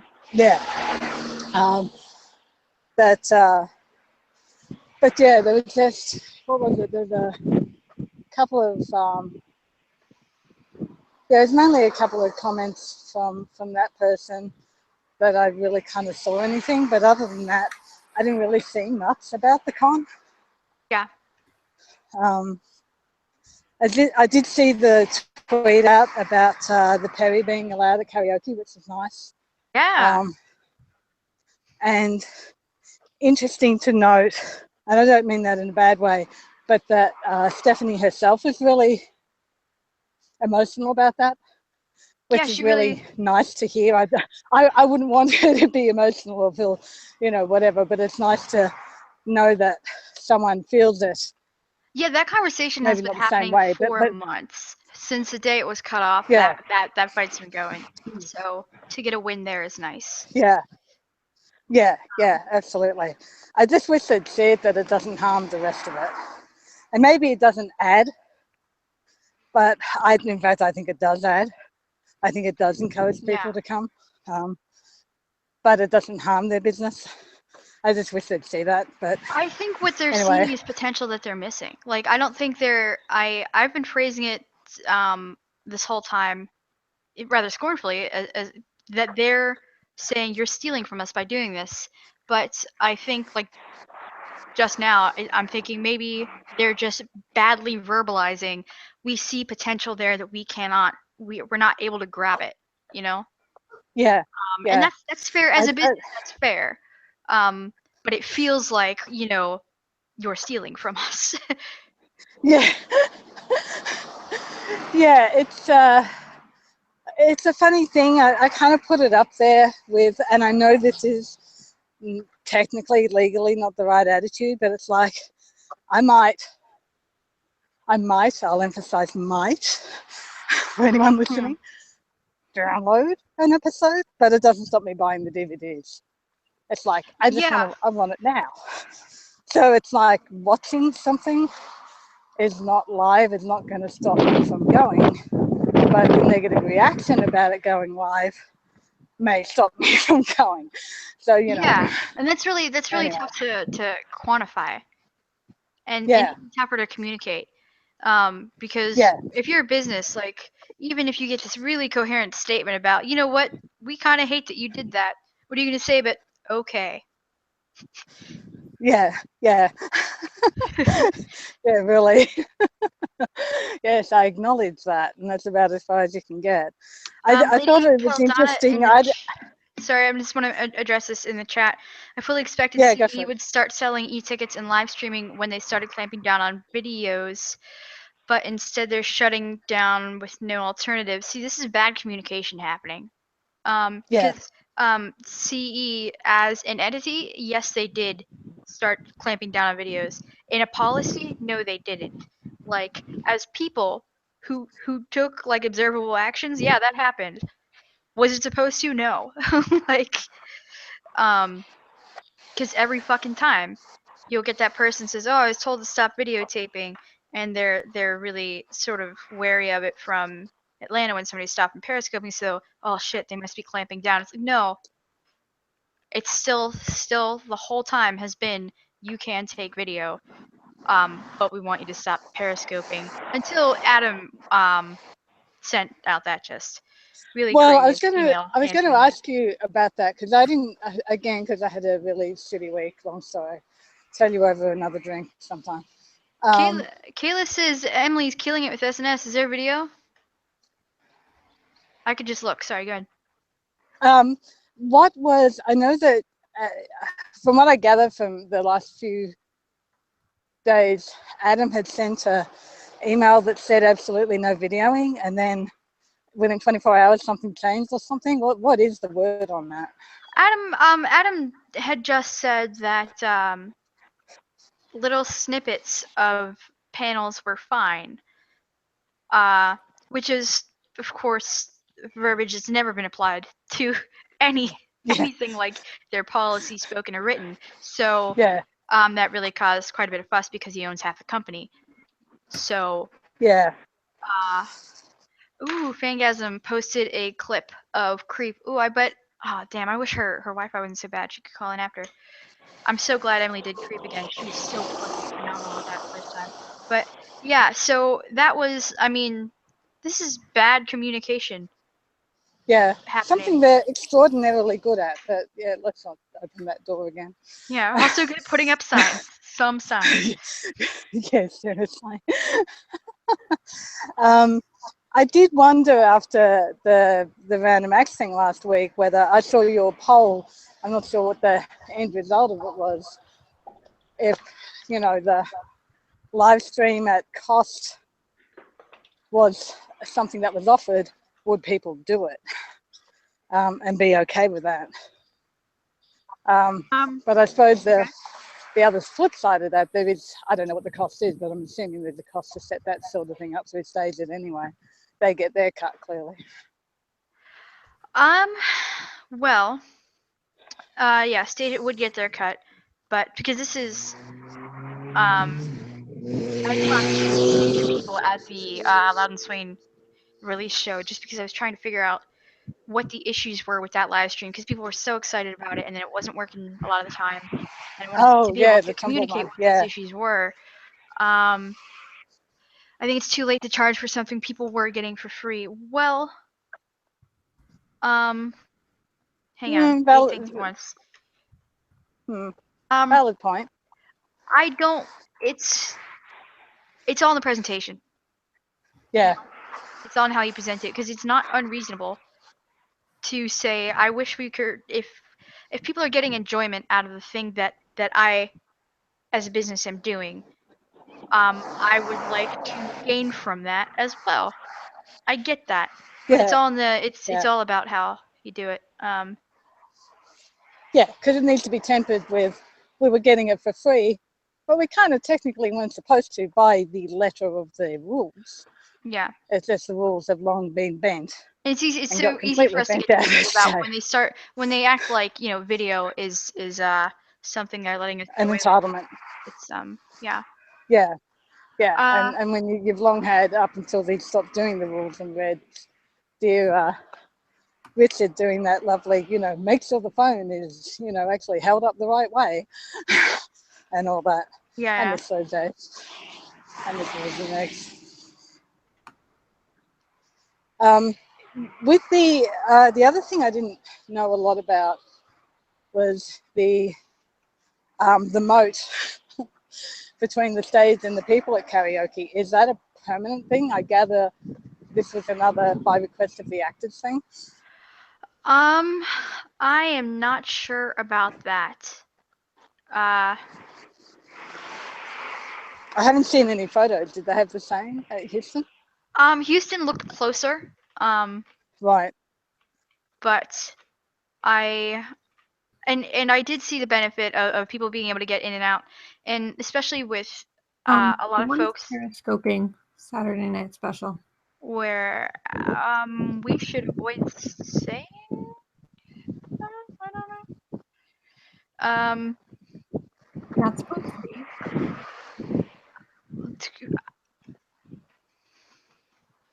I heard nothing. Well,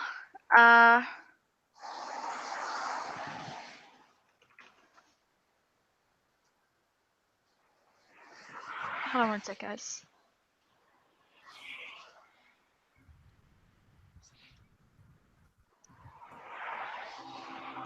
Shit.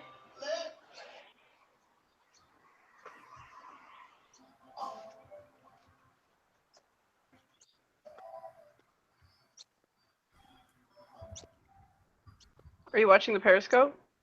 Yeah. Sort of. I don't know what to do. But I'm leaving her a message saying like, so. I don't want to say stop, you know what I mean? Because they're not losing anything, but I also don't want her to get in trouble. Yeah, where are they at? Like, how close to the stage are they? I would certainly not answer that question. I would say just let it go. Yeah.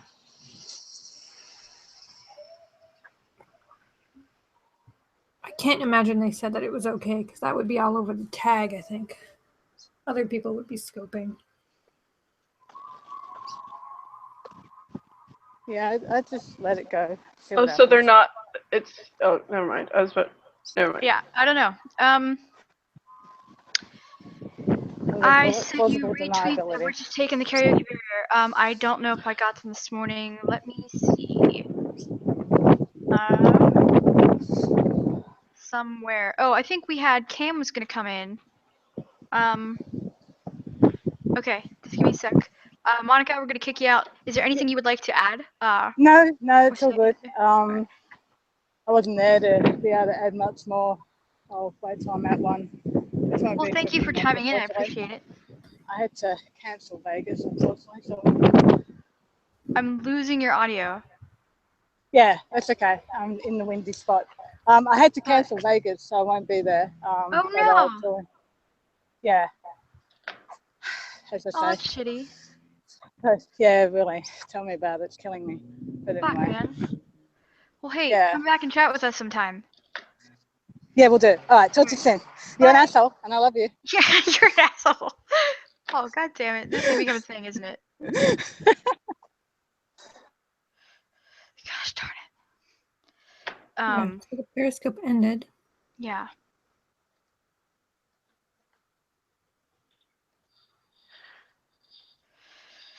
It's so tricky. Yeah, I just left her a message saying, please don't get yourself kicked out. You might have been too late. I worry. Yeah. I mean,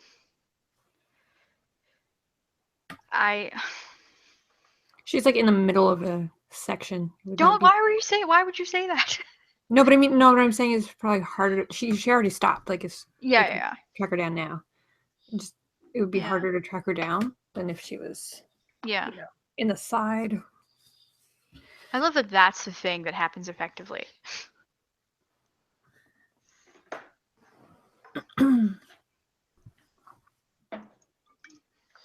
Kayla, eat a dick might be a thing. I don't know. I mean, I'm hoping that me being rude to people does not become a meme.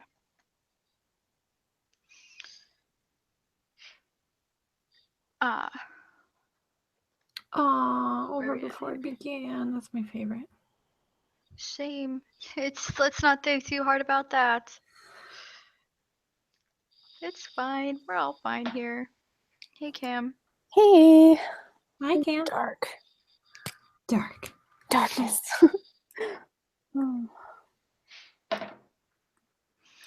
Oh boy. Oh, so what are we talking about? God, anything but creation entertainment. I don't know. Anything but It's so Yeah, for lunch today. it's so hard to not, you know? It's a very easy topic to get into. Yeah. It's almost like what we all have in common. I am also going to abandon you for sex pee. Thanks. Anytime, buddy. Oh. So what were we talking about? I was kind of between like here and Twitter. And that one Periscope that we're not talking about.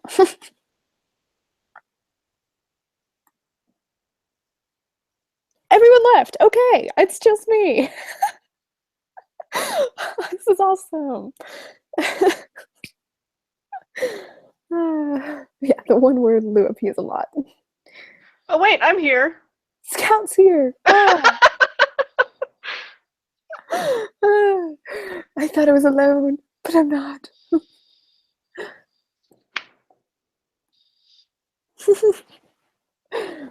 Oh crap. Scout froze. Now I really am alone. Okay, I'm back.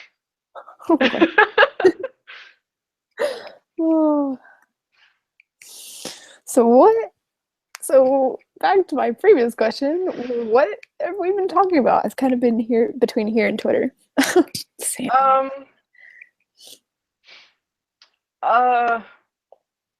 Geez, I don't know.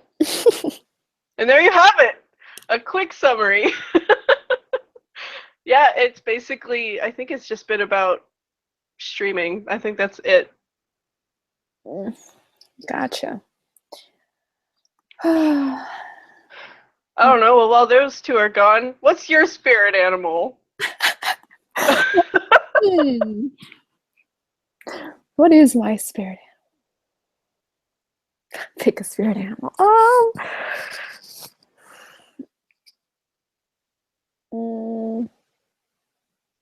I don't know.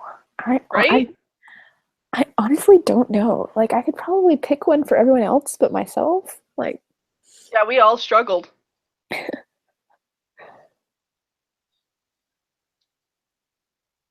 So there you go.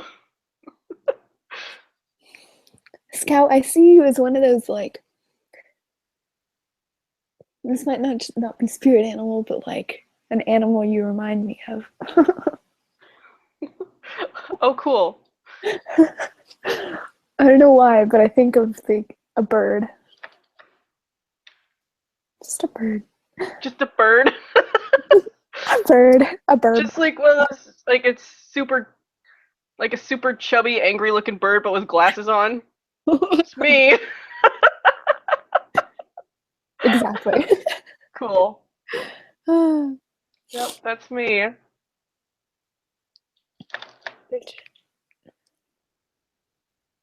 A cockatoo.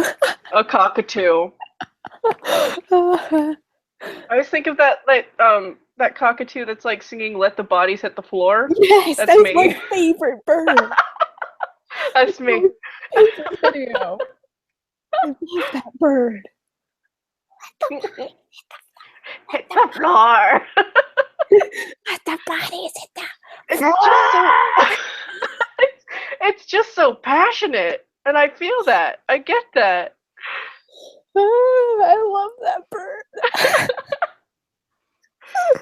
What? Oh. Welcome back. Welcome back. I feel like I should share this video. I know I have to find the video. It's not the scary fucking bird, is it? Not that bird. No, not that bird. God, that bird scares me. No, this bird's kick ass. I want to go to a concert with this bird. Right? I love this bird. How do I share this video? I have no idea.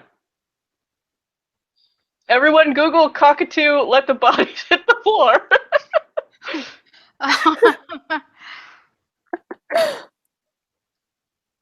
Please watch that video. It is the best video.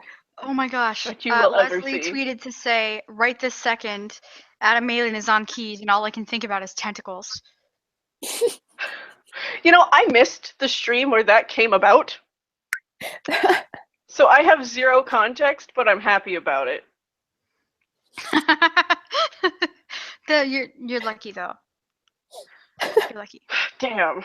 I don't, perspective. Parrot video. I am back. Everyone watch the freaking singing parrot video. Everyone. And I just see fucking tentacle porn in the chat. See, I wish you guys could like disconnect these ideas. But Adam Malin tentacle porn, it's not a lot to ask. I feel like in company.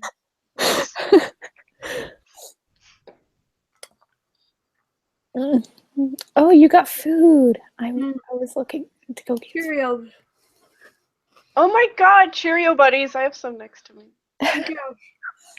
I'm a honey bunches of oats kind of person. Lua, eject her.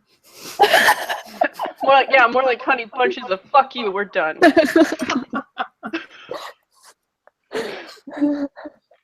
Honey bunches of shit.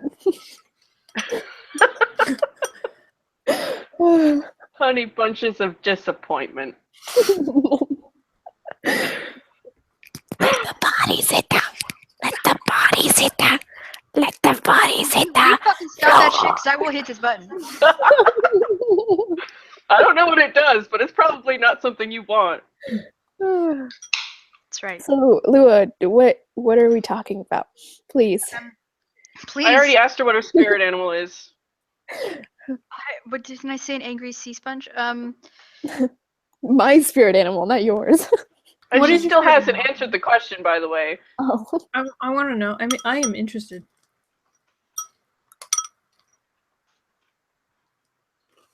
I have no clue what my spirit animal would be. That's how we got on the singing parrot, because she said that I was just a bird. I was just a bird. That's it. That's all I am. I am so sorry. Oh my gosh. So, I'm okay with it now because I've identified as the metal bird. I think there was a topic we were talking about like maybe 20 minutes ago, maybe. But we were talking about how maybe it was more like half an hour ago. I was gonna say, you seem to be measuring everything in increments of 20 minutes. What was the previous thing? You said, you're like, I stopped. I think it was you saying you stopped. Well, wait, no, it wasn't you. It was somebody else. Go on. What were you saying? What was 20 minutes ago? Which now I've amended to say 30 minutes ago. 30, sorry. Go on. It probably was more than 30 minutes, but that's a tangent. But we were talking about how live streaming, and I commented in the chat, and I was like, I've had a lot of people come up to me saying like, I've watched your periscopes and thank you for doing it because it made me feel like I was part of something, and it made me feel like I was there and that I could live vicariously through you.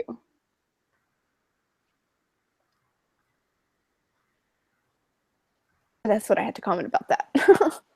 It was like, then it was silence. I started to respond, and I wasn't sure if if I was still muted or not. You're definitely not muted. I can hear you. When you have the comments off for her thing, no, she couldn't have. Because Pineapple commented. Okay. Yeah, it was. There were comments because there were Brazilians in the chat yelling "Socorro, Socorro!"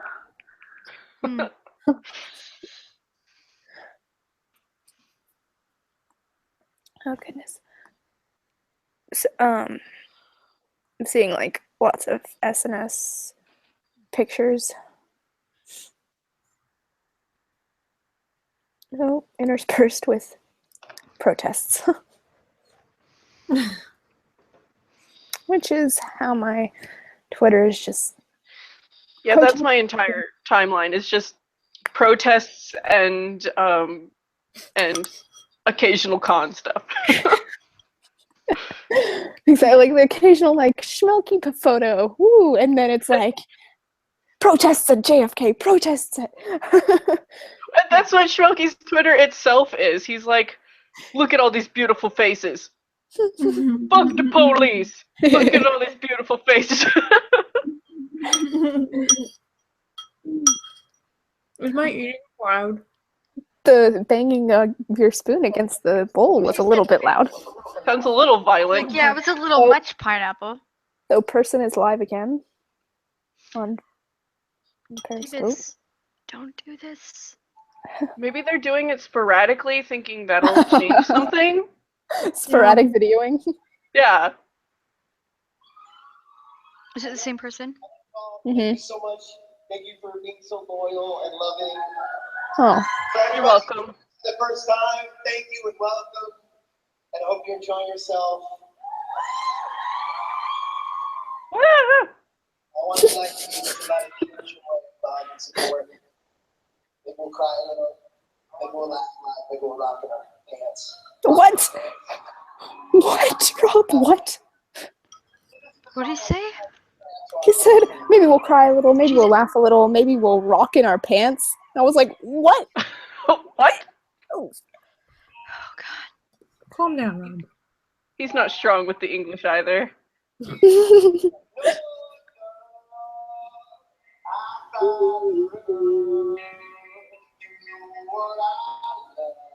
Oh, there's lights. There's lights.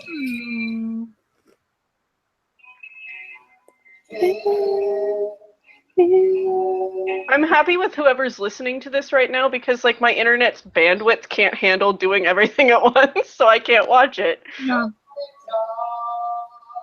You can't really see much. You just see the audience. Yeah, it's just a sea of lights. That's why she's doing it. Mm-hmm. That's what I was saying. I was trying to message back and forth like, okay, it's off. And then she tweeted she was going to do it again. And I was like, I don't know. There's real excited in the chat. Yeah.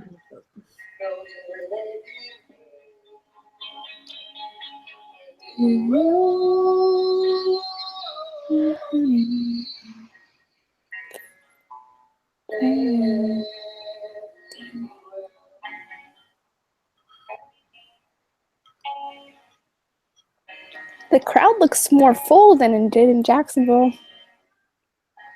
I like that you chose a different song this time.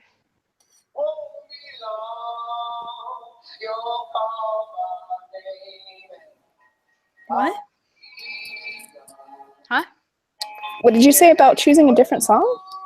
For the lights. Oh, we had there were lights in Jacksonville for Amazing and She Waits. I don't remember what happened during.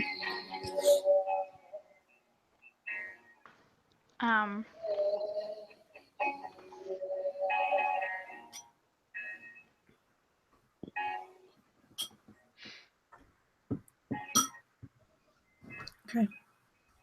I want my cereal. I want my cereal. What?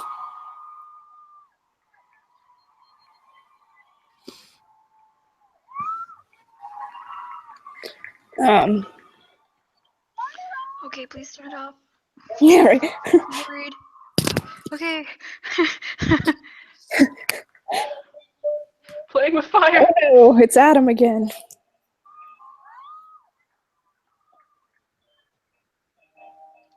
Okay. Mama Chan? If we fuck with them, they will take this away. I know. I like how we're all just being really quiet, like that's gonna help. Like, Yeah. Tense silence. Like we're all just bracing ourselves, like trying not to move. Yeah, it's Yeah. like, I don't know. Well, like, let's not, like, no one tweet or retweet this. yeah. Yeah. Jules, yeah, they do.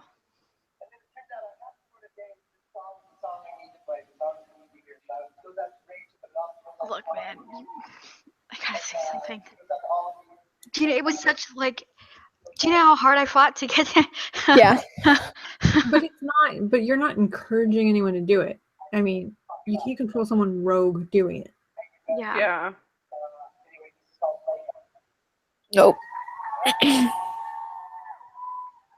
Oh, No, I Lua, said- watching your internal struggle of whose side am I on?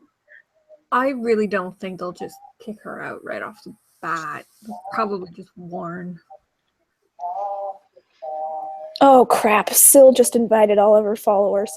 Uh-oh. To the Periscope? Yes. For fuck's sake! This is a stupid choice. You'd think Syl would know. You'd think Syl would be like, oh, I'll just let that one happen. No, Syl is very like. Let's, yeah. At least she makes sense not to put in a contact, but. Yeah, like there's no like title or hashtag in the scope or anything. It just exists. Oh, it stopped, I think. Yep. Ooh. I think she was told to stop. I did hear a voice. Let's see if I can replay that. Just like Ghost Hunters.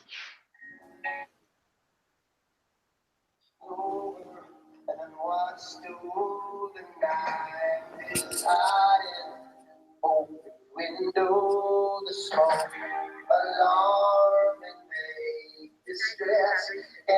Oh no, she said the battery's dead. Oh. Well, I feel like that's lucky. Right as Syl posted it. Right? Jesus. That's very lucky. How do they find the ones scoping? You can find scopes by location. I believe. Yeah, most scopes show up on the location map. And so like all you have to do is look at the location. If you're in Houston, all of them pop up. But some of them don't pop up on the location map. Mine Which never is probably popped something up on the give location permission map. for the app to do. Yeah. But most people just give permission. It'll just do it. You don't have to give permission. That's how I used to find them. No, when you download the app, it probably asks. Oh yeah. Your location. Yeah, you can like turn it off. I'm trying to see how that would even work. Like that, mine don't go to that map for some reason. I don't remember. The thing is, it doesn't have to be. There are people that will just tell creation that are your friends. Oh yeah. You think you know them until they can get something from creation, and they will dime you the fuck out. Mm-hmm. They don't. It doesn't need to have a tag. Someone you know is the one turning you in. I don't understand that impulse. I don't either. I really people will white knight CE. I've seen this happen. People will white knight them, and then when I see somebody being what I think would essentially in prison be considered a snitch, they say, "I'm just trying to stay on their good side." Oh. And it's like they don't they respect weren't you for gonna, that. yeah, they weren't gonna come to you and be like, are they gonna be like, why didn't you? Thank you. Or our savior. Oh. Yeah, they're not gonna care or remember that you were the one that snitched out your friends. Yeah.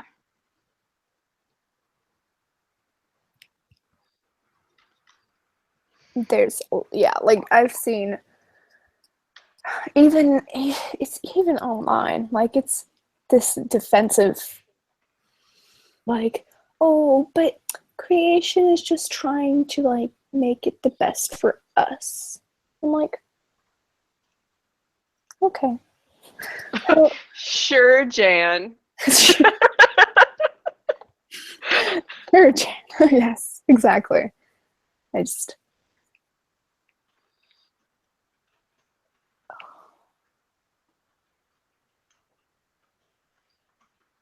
oh.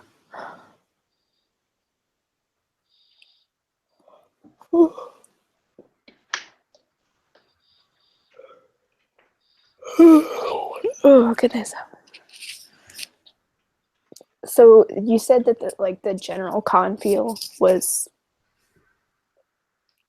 good, like atmosphere wise, but there's not a lot of talk. No, there is talk, but there's not a lot of. It seems like there's less video, but more talk, more pictures, more excitement. Someone tells Syl to delete her tweet. For fuck's sake, yes. She's used to me being an asshole. God damn it. I don't understand how you can put your friends in that position. Oh God, who did it? Someone. It's Wendy again. And Timothy Olmanson at the same time. What happened? Not Syl. Original person periscoping did it again. Is now live again. Fucking. And Timothy Olmanson is at the same time. Oh. Well, good for Amundsen, but like. He's not there though. He's just somewhere else. Oh. Is he? Yeah. Yeah, there was. Funnily enough, that was just a cardboard cutout of him. Yeah. It's funny because it looks like a Rob on Timothy's.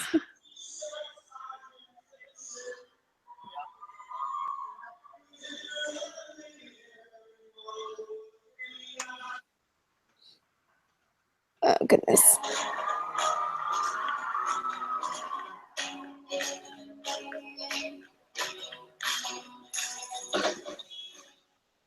I don't know. I feel like I should comment, but wagon wheel. The conflict. Oh. Such conflict. Yeah. Okay.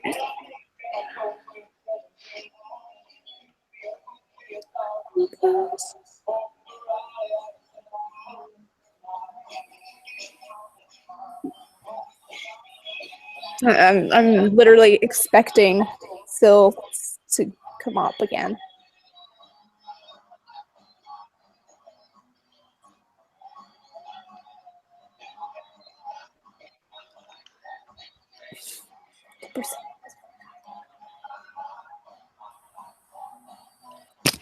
I'm so happy right now.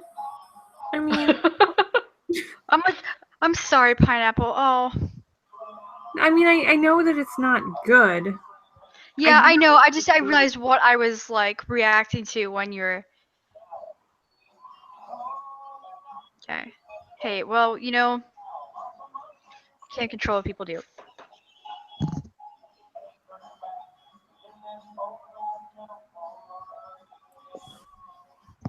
There's pineapple emotions. Pineapple emotions. Buddy.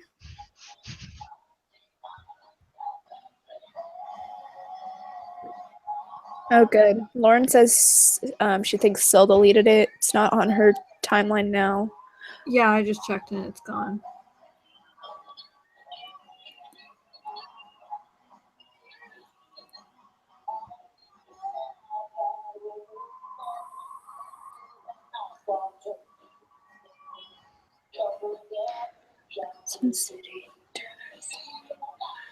Well, the good thing is that these will still exist after she's turned them off. You just go back and rewatch them.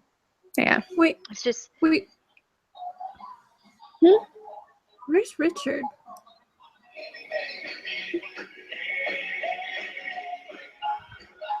I wish I could zoom, but I can't. not there? No, okay, he is. He was okay. there previously. No, that's what I was he's there. Pineapple's like, hold the damn phone. Wait, no. Richard's not there. I will go there now and fight them.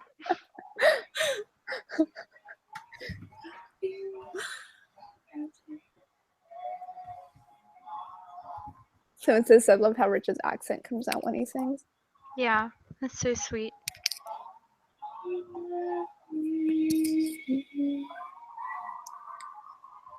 Does SNS run like an actual concert? Can you stand up and dance, or is it like sit in your seat, just watch? There's chairs that you're supposed to sit in your seat. Like Creation has it so that like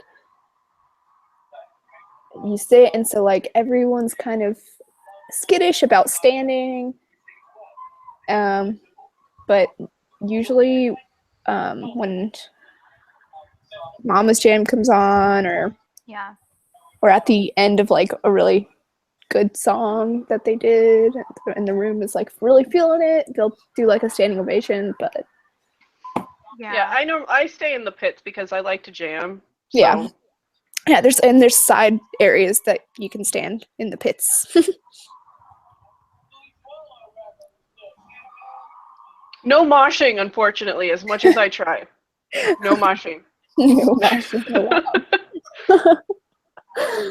Are you gonna start a mosh and Nash? Yeah. Hashtag Nash Mosh. Nash Mosh. Nash Mosh. Nash Mosh. Nash Mosh. Nash Mosh. Nashed potatoes.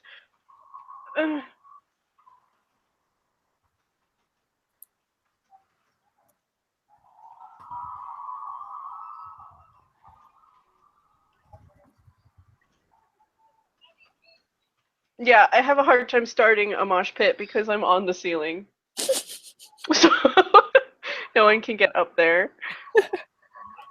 This feels like an attack, I would imagine. Yeah. Yeah. Just me swooping down. Everybody screams. The band thinks it's for them. They're just terrified.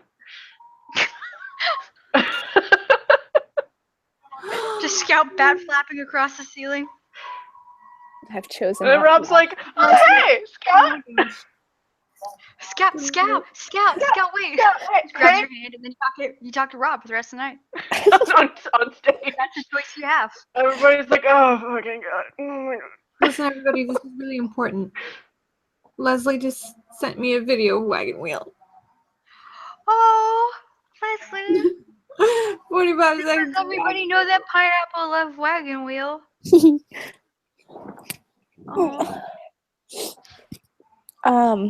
What was I was gonna respond to something. I don't remember what. Oh yeah, our CE events still dry events. They used to sell alcohol inside of the. There's a bar though. There's a hotel bar. They're not gonna say, don't like. Just don't show up buy from the bar. Yeah. Don't be clearly smashed. Don't be. Yeah. Like nobody's trying to have to show up sober. They're just saying not trashed. It would be funny if somebody like, right as they're like going into the venue, they're just like chugging a bottle of vodka. So like as it starts going into, I've done that. I've sat in the line with a cocktail in each hand. I'm like, no one cares because it's like if you're not, because nobody's there to fuck you up. Nobody's there to make sure you have a bad time. Like they're, if they see you not getting okay. But yeah, if you want to get crunk, just get crunk like 3 minutes before they send the line in. So then by the time you're getting in, you start with like a good buzz, and then by the time you're jamming, you are gone. Yes, I'm saying. Christina was like, I saw a few people chug drinks at JaxCon on their way in. It felt like walking into a fraternity party. That's what it is. Hey, if you're not gonna be an asshole, then you're fine. Like.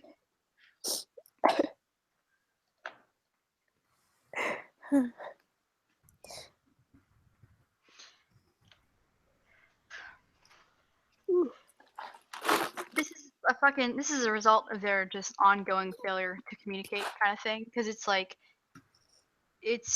all we get is the letter of the law, not the spirit of it, as the phrase goes. So we're like, oh, they banned alcohol. It's like, no, they didn't. They just don't sell it inside the same room anymore. And they don't let it into the room if they see it. Yeah. I mean, like, I don't love that, but it's not the worst thing in the world. Those bag checks are not the most very thorough either. Yeah. Yeah, they're just like, can I look? All right, that's cool. Most bag checks that I've had have successfully identified that I have a bag. Yeah. Yeah. They sure don't. We were walking into S&S at Jack's, and we had a water bottle, and they were like, "Is that alcohol?" We were like, "No." They were like, "Okay." Was it? What was it? I mean, good point. All right, you're in. Not the most intimidating bouncers, if ever there were ones.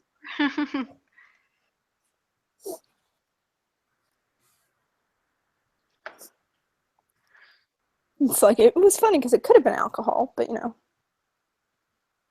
I remember at Tor they were like, you can bring it in as long as it's not open already. But they did not really give many fucks while checking the bags anyway. Yeah. Thank you, Lauren. Thanks for those. You know her name still. Yeah, I was about to say, I feel like after yesterday... Me and Lauren have bonded. You don't know. You don't know. You don't know her relationship. It's between it's between Lila. Wow. Lila? Is that their ship name? I think our ship name would just be Lauren. No, it's Lurin. Lurin. It's Lurin. It's just between Lua and Lauren, okay? What happens between Murphy and Borja? Wait, was it no? It was Christina and Gil. Christina and Gil and Murphy and Borja.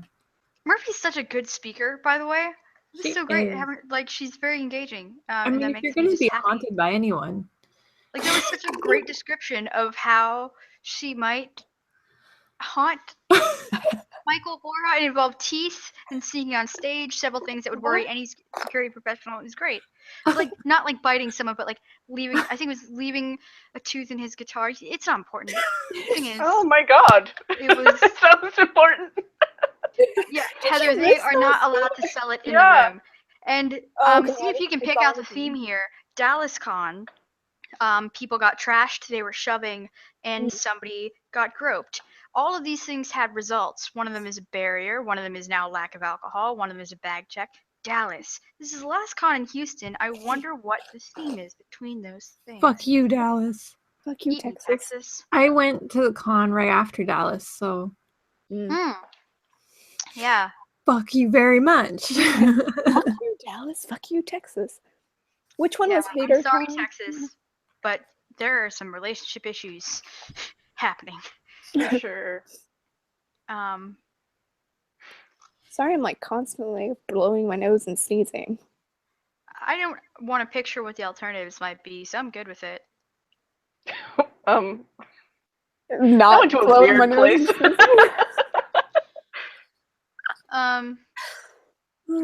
Wendy is live. Nothing. Yeah, I'm not. I've stopped like clicking on it.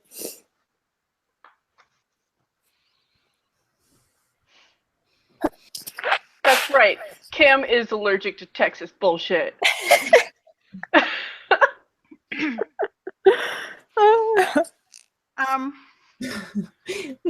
Nice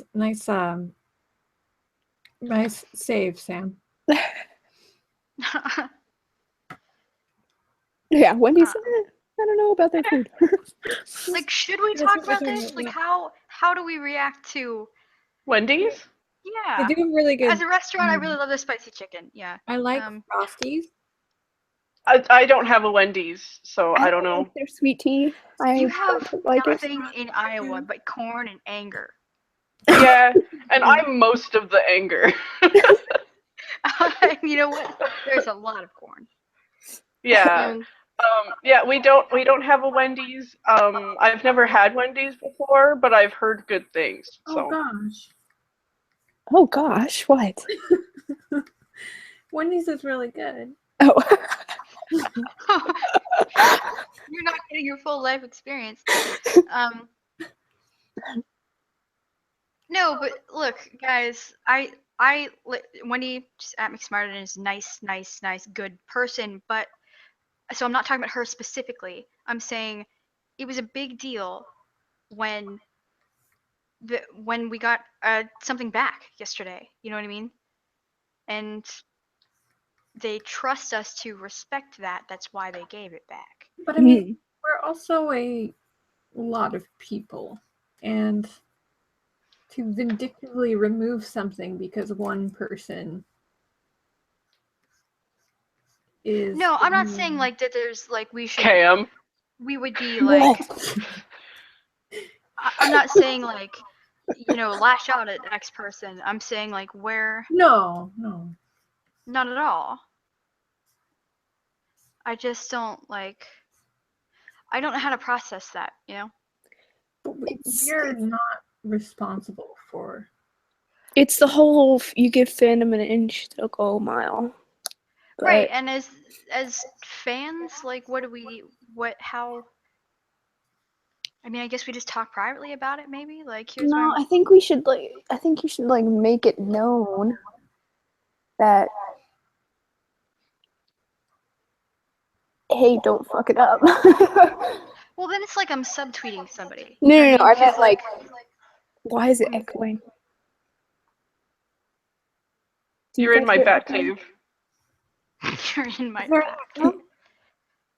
Is it echoing for you guys, or is it just me? Maybe it only happened for a sec there. Okay, but don't just like have it like, oh my god, known that like, hey, don't like fuck with the system because we're trying to get, not in like a subtweet, but like as in somehow, well, creation won't say anything, but yeah, I mean I feel like that's how we end up with things like the barrier for karaoke. Like that happened because of what happened in Dallas, and I guess it's happened a few times since then. Like people crossing the line physically. And you notice what we got out of that was a barrier, not a conversation. Like, so the number, whatever you're like, the percentage of the population that might think it's okay to grab somebody's ass, that if you talk to them about it wouldn't, we have done nothing for that. We have done nothing to change that. They're still in the same place because all they know is that they're standing 3 feet further away. Like, if we don't talk about the thing, then nothing changes. Yeah, so that's why I'm saying that it has to be like talked about publicly. And said like, hey, we're trying to get this stuff done, like. Yeah, I feel like instead of a conversation, they just don't release any information. They just say, this is how it is now, and then a rumor mill starts. And then people get angry. Actually, I missed how we got there. Which part were we talking about then? Scott was talking about like how creation. Oh no, like in general, how creation releases something like the No J2 autos, and and then it's out in the world and nobody's gonna follow it up with anything, and exactly. Yeah, and then nothing gets accomplished. That's where the conversation is lost. They don't follow it up with anything. They just say, nope, this is how it is now, and then everybody starts blaming everyone else, including the cast. Okay, so if we start with the reason that we got karaoke back with Periscope is that creation does have a point that if what we're streaming when we stream all the panels is their product, they are entitled to some gain from that. That's fair. the gain that is like, I want to like use the word liquid, the phrase liquid asset, but it's not even close to like there's another phrase that means it's an intangible gain. They don't have any concept of that what being we're something getting that from brings it. something in, Yeah. like bring people in. They don't have any concept of that. Yeah. All they see is a thing that is working great for us, and they are in fact entitled to a piece of that. They are, and we're just not able to communicate what they are getting. So it's like we got back Periscope for karaoke because it is already a free event. Mm-hmm. And it was a fight to say, like, it takes a lot to make creation entertainment give people something simply because they want it. Mm-hmm. Like, that's the thing that doesn't happen. Yeah, like. And it took a lot. It took, when was Atlanta? It was August? October. October? End of October. So whatever number of months that is, to say, look, this is literally already free. You can either gain nothing or gain something, this intangible gain that we're insisting is there, and fans' happiness, and show that you can make a concession when something is reasonable. Mm-hmm. So if we,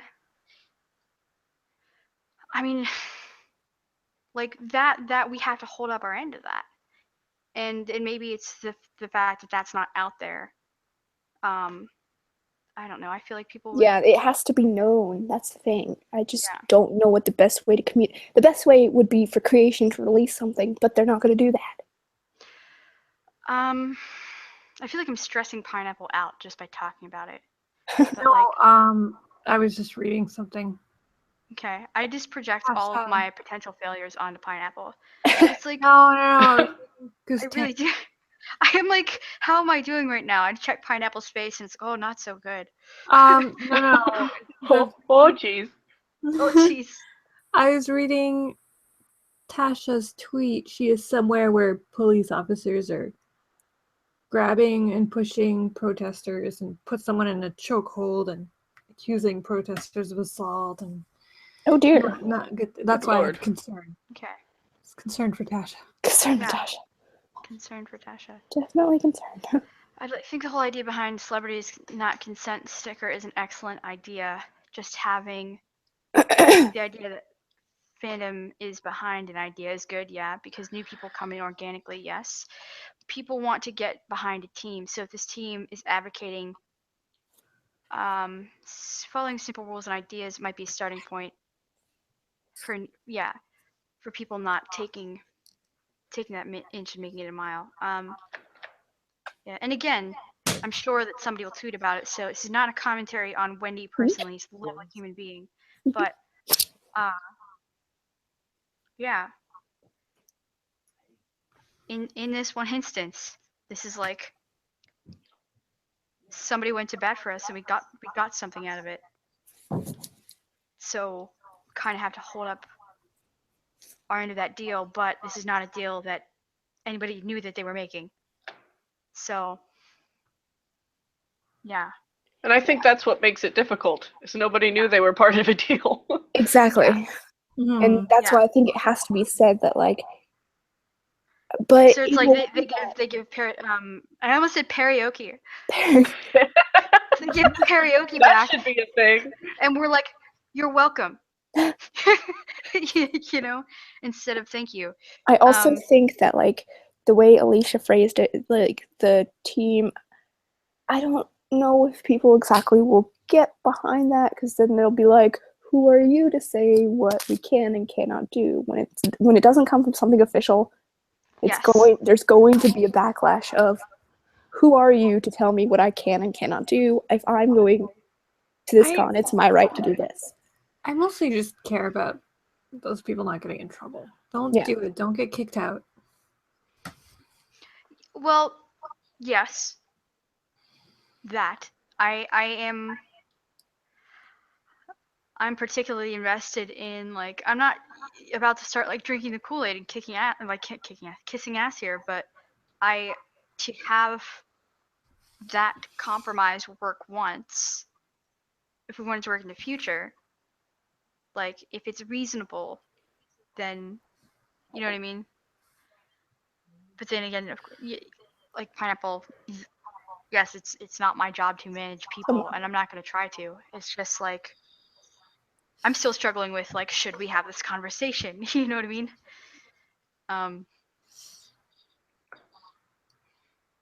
I've just got such an instinct against being like, don't do the thing. I get what you're saying. Oh yeah, God, no. I no. I feel like I would not. Every fiber of my being. I think you know pretty well. Through some of the graphic emails that I have sent you. Graphic? You're like, extremely explicit language on my feelings about doing anything that benefits creation. Okay. my therapist has told me to not think about those very much anymore. But like, so it's not like playing that white knight kind of thing. I feel like I'd be like grabbing somebody by the shoulder and being like, listen, 1, look out for yourself. 2, please let me tell you what's at stake here. And on the other hand, I'm the selfish asshole who wanted to watch my So I did. Heather, they should let people know what's going on because I didn't know that live streaming was now allowed for karaoke. So they put it out. That decision was only made like hour tops before they actually said it at the con. I just think that part of the frame of mind, do what we can to get away with and screw them, is something I started having in the back of my mind. Look, that's not an invalid place to be coming from. You know what I mean? It's when somebody refuses to hear you for years, they devalue you, they treat you like cattle, take what you can get and fuck them. You know? But once at least one person saying, hey, I see where you're coming from, I'll listen to you, I'll do what I can, like, then, you know, we can still express that anger, but compromise means playing our part too. Christian, and the thing with doing it person to person is you're not going to get to every person. I think this is better done person to person. Do you mean like the conversation about? I'm not talking about Wendy. Like, Wendy could be anyone. Like, I don't blame Wendy for. Sure, man. Like, you want to see the thing? Fuck it, yeah. Trading places, I absolutely would have been periscoping. You know what I mean? Like, yeah.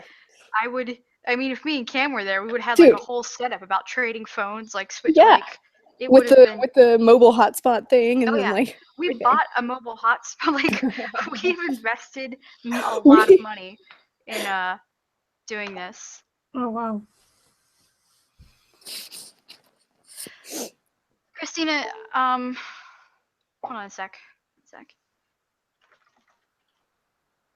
It's just really, it's hard to rally such a large fandom group behind an honor code, even though it would be in everyone's best interest. But when you're like, we don't need two sides, they have a hierarchy. They're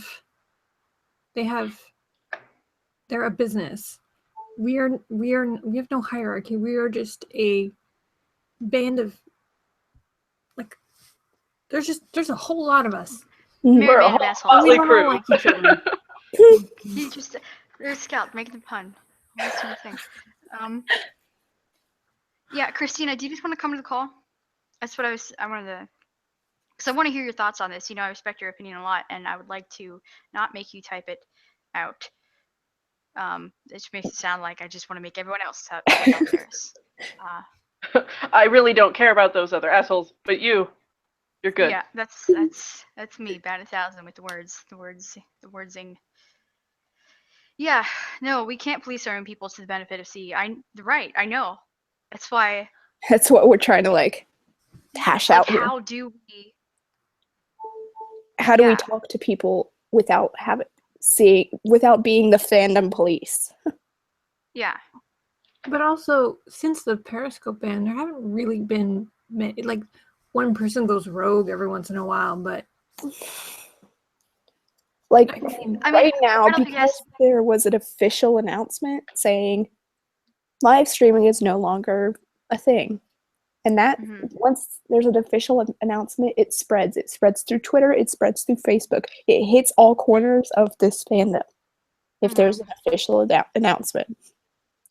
But did they end up putting it out on the creation? They have it on the website. They have it on the schedules. I mean, for the change, because I think that is just a thing where like, the people who orchestrated that like literally don't have access to the Twitter account. For the karaoke. Yes. Yeah, they karaoke. That was I'm sticking with that word. I'm married karaoke. That was completely verbal. That was Stephanie on stage saying at Houston. Yeah. Houston and I immediately was like, "Hey, do you want to tweet that from the official account?" She's like, "I have literally no way to do that." Lua, I don't know if you saw, because Creation gave away that photo op or whatever for the thing, right? Good, they did it. Okay, who got it? Sarah, also Unthinkable. Oh, great. Okay. So they DM'd her from the Creation account because she posted a screenshot, telling her that she won and let this be bad news. Thank you for periscoping. Huh? Wait, what? They sent her a DM to tell her that she won the thing, and said thanks for periscoping. So, yeah, they said thank you for periscoping. I want that sign. That means they were watching her periscope. Wait, let me just double check. This was literally an intent. Like, you remember how it was a real thing that happened. We were all there. I'm doubting myself. That is what it said, isn't it? Yes. It's not like they don't know, like it was like a wording on it. Thank you for periscope. But yeah, so whoever is on that account like knows what's happening and could have tweeted an announcement clearly. Huh. Yeah, maybe they just didn't get to it. I just hope it wasn't that one fuck stick. No, if that was the one fuck stick, he wouldn't have said that. Oh, that's fair. Like, fuck you for periscoping. Yeah. He would have been like, this is against creation rules. So it says congratulations, by the way. You know what, sweetheart? This is the Monopoly, so they can do whatever they want, and you can take it or leave it. God, I hope that guy steps on Lego. You should. If you don't like it, you shouldn't come. Yeah, so this one isn't for your price brackets. Sorry, pineapple. Plebeian. It says congrats on winning an R2M photo op. Thank you for hashing. Just let them have it. And live streaming Just our let event. them have it.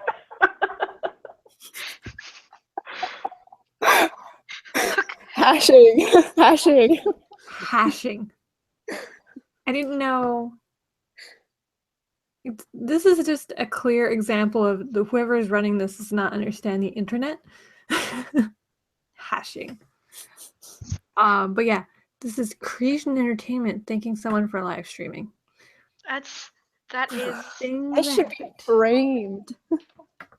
But my point was, whoever's running this clearly could have just tweeted it out, but didn't. Yeah, and I think that just was like a person A did not say it to person B. Like, do the thing, They should get someone to actually run that. Like, imagine that. Wow, what a concept. Man, what it would be like to have customer Lady service. Caldana, good night. Thank you for hanging out and putting up with our dumbasses. Lauren says, or should I say eat a dick? Is that what we say now? Bringing awareness and just bringing up the thought to people. Yeah, again, it's not like I'm suggesting playing fandom police. I'm saying among ourselves, what do we do? How should we feel? Like, it's not like we're gonna go campaign to do anything. It's just like talking amongst friends about our other friends, like how. Because I think when we talk about fandom policing, it's more like you are not living up to my idea of what the correct way to be a fan is. And when I'm talking about this, I'm saying we have a mutual interest in this thing, and I think if you understood it from my perspective, you might also make the choice that I'm advocating. And it's not like I'm going to judge somebody that doesn't.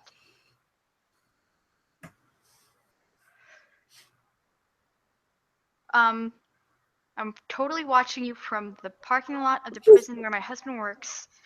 you know, because you're interesting. The last part sounds like it's sarcastic, but I can't tell in what way, and that confuses me. But the prison part seems ominous.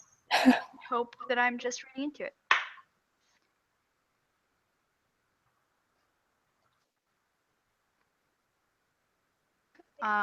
Christina is coming to say what's up. What did Kim say? Oh, she quoted Did it, Kim? Pence's tweet. Huh.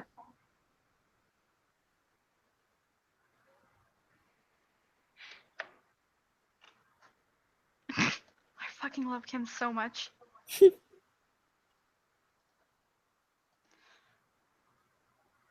She's the defensive big sister I never had.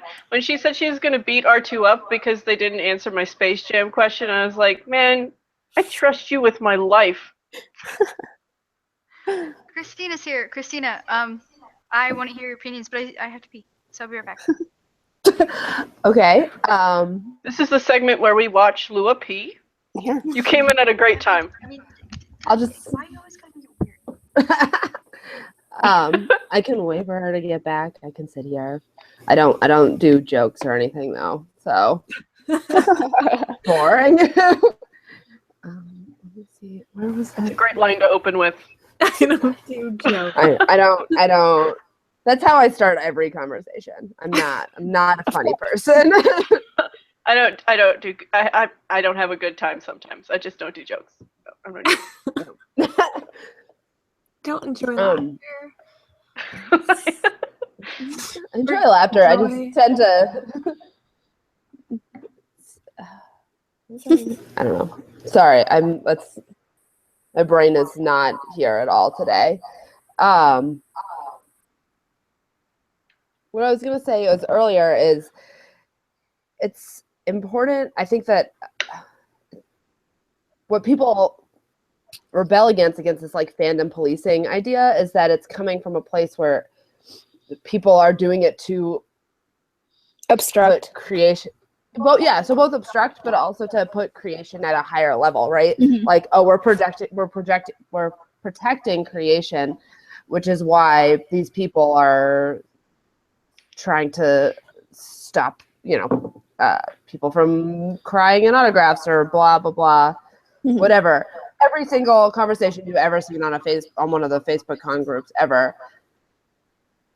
So I think that you have to come from it from a perspective of this is why, this is what we got back from working with them. I think people need to understand that there's a win there. Yeah. And when I say person to person,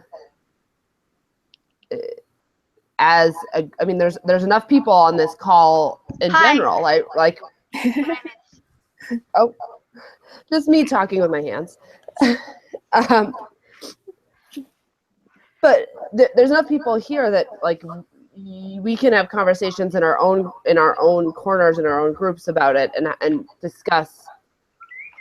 Okay. This is what happened. This is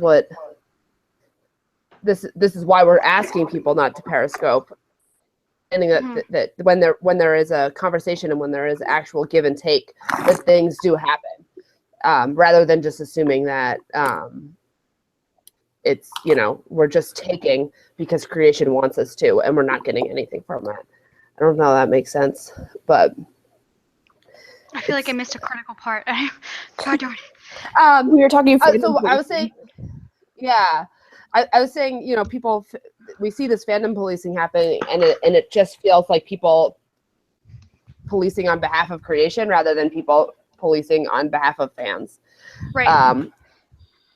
And we need to get to the point where we're policing, where it's not policing on behalf of fans. It's working together on behalf of fans to stop certain things. And I think it's just a way where that's what's happening now. I hope that's even in just like having the conversation of like, how do we deal with this? Because it's awkward.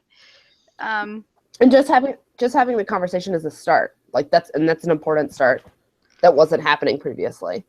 Yeah. So Yeah, I don't and we know. tend to, I think the tendency, we want it to be simple. Like, we want to believe that, like, the overwhelming need to believe that whatever creation does is good and in our best interest is, I hear, highly prevalent on Facebook, where people will, you know, the mental gymnastics required to excuse just about anything that didn't even happen but plausibly may have, is amazing. Like, and I think that there's a resistance to in hearing, like, okay, but wait, maybe we shouldn't Periscope when they ask us not to, because there was just one concession and we're still working on other things. So, like, we either want to say, okay, we trust them now, but there's a really strong ingrained, like, pretty good reasons not to, or it's just tough to process that, like, doing anything for them at all. Yeah, and Even I mean, though it's really for us. Unfortunately, that's something you would like. That's a huge barrier to entry, right? And this is what frustrates me about you know, fandom, like, against creation in general. Like, if we just constantly are going at them saying, this is what you're doing wrong, this is what we don't like, this is what we're upset about, they're not going to respond, right? But by working with them, even if we don't want, and helping people understand why we're working with them, because we did get something out of this, right? Like, with this fighting with them for so long, we were able to get karaoke out of this, which isn't everything, but it's something. Yeah. And just the fact that it's something is the important part. Yeah. And helping people understand that and focusing on that, right? We're getting something out of this. Yeah. So let's take that and run with it. We're rapidly losing viewers now. Sorry. No. You don't be sorry. I just think it's funny because, like, the conversation we're having is such an improbable one. And I'm all for taking as much money from creation as possible and running with it. They drive me up a fucking wall. You have to also they're provided they have control over this thing. That's not going to change anytime soon. Their compromise has to happen in some way. Yeah, I am I hear you. Sorry. No, it's not that you're. My brain is just struggling. It's struggling so much. One of these days I'm gonna get Kim in here. I'm gonna do it. Every time she tweets and we're doing this, I'm like, hey, did you wanna do the thing? Hey, friend, we're like, friends, right? I can say that. And, like, you know what's cool? I feel that. And next time it's like, hey, come do the thing. Did you wanna? Speaking of, listening to Kim bitch about creation is probably one of my favorite things on the face of the earth, and I highly recommend sitting on those conversations. So she live streamed the other day and I missed it. Which wasn't going anywhere. Just saying. just for everyone's information. I missed that live stream. Just for reference. Sleeping. So everyone knows I missed that. I'm glad you're enjoying fake radio, Heather. I'm just amazed that 27 people are here. It's pretty astonishing. But if you look at, like, the chat participants, it's of a lower number. I actually don't see numbers there, but it's one. I have to count them. I feel like this conversation about working along. I can't even say those words out loud. I can't. What? I'm reading Lauren's. See that? Lauren's comments about. See what I did there? I feel like this conversation about working alongside CE. Conversation Sam Dean had a piece of man with Crowley. It's a similar feeling. Lauren, oh man. True. Every time a photo with Rich. We say her name so pointedly, like, yeah. Lauren. Yeah, Lauren. Lauren. Lauren. And Lauren's probably like, oh my god. Oh my god. They won't stop saying my name. It was yeah, better I when they know. called me Dad. Let's just call Stargazer. her Dad. Dad.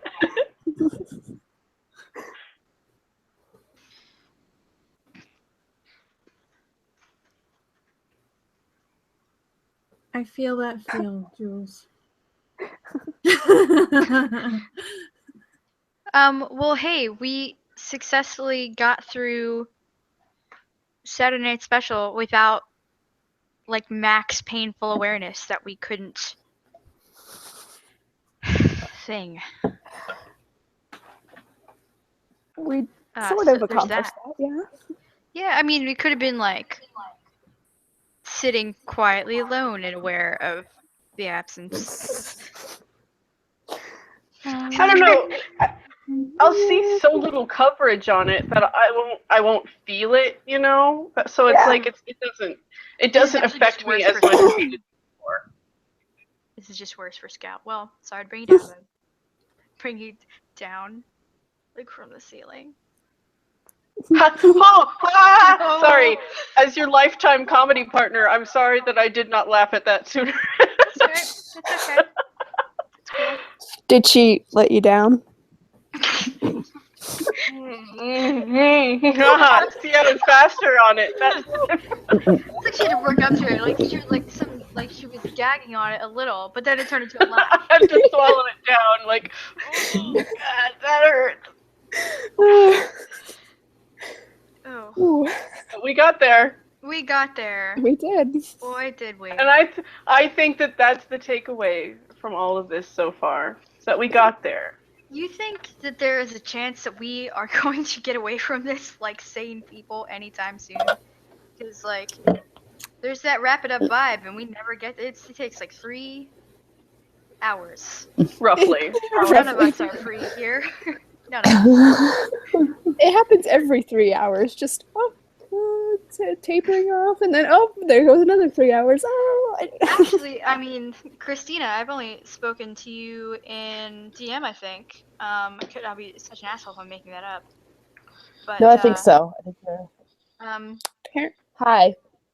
I'm a person sometimes. You're super good at it. Pineapple. How dare you?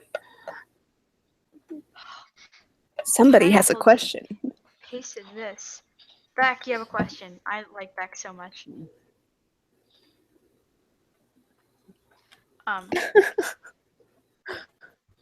Wait, what happened at... Something happened during Medicated? What?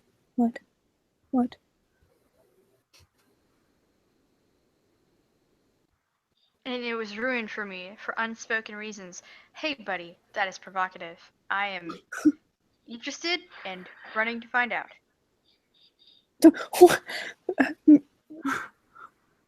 Elena has like a picture of a bunch of kazoos on her table with a Misha autograph right next to it. It's like, what? Who's is that? Oh. Is Elena gonna get a Misha autograph? Buy one autograph for each kazoo. Those would be the most expensive kazoos. They'd be worth more than me, like just me in general. That's like 2 kazoos. Whoa. That's all I had, right? The man's bun. I love Sam's intense support of Jason Manns so much. So much. I live for that, to be honest. I really do. Because every time Jason, like, I know when something Jason Manns happens, because I look at their timeline and there's just emotions. Or it's not even really emotions, it's just like that Jason. And I enjoy when they've been really sweet in uploading all the Snapchats because they have the magic powers that I guess you have to have like some old like old app on your phone that no longer you can't really get anymore, but your grandfather and if you still have it. So I'm really good at that. Yeah, Sam I and am have that too. Sam. Yeah, I am incredibly grateful for Sam. So much. And so many Snapchats are now properly saved. Yes. Yeah. Doing the Lord's work.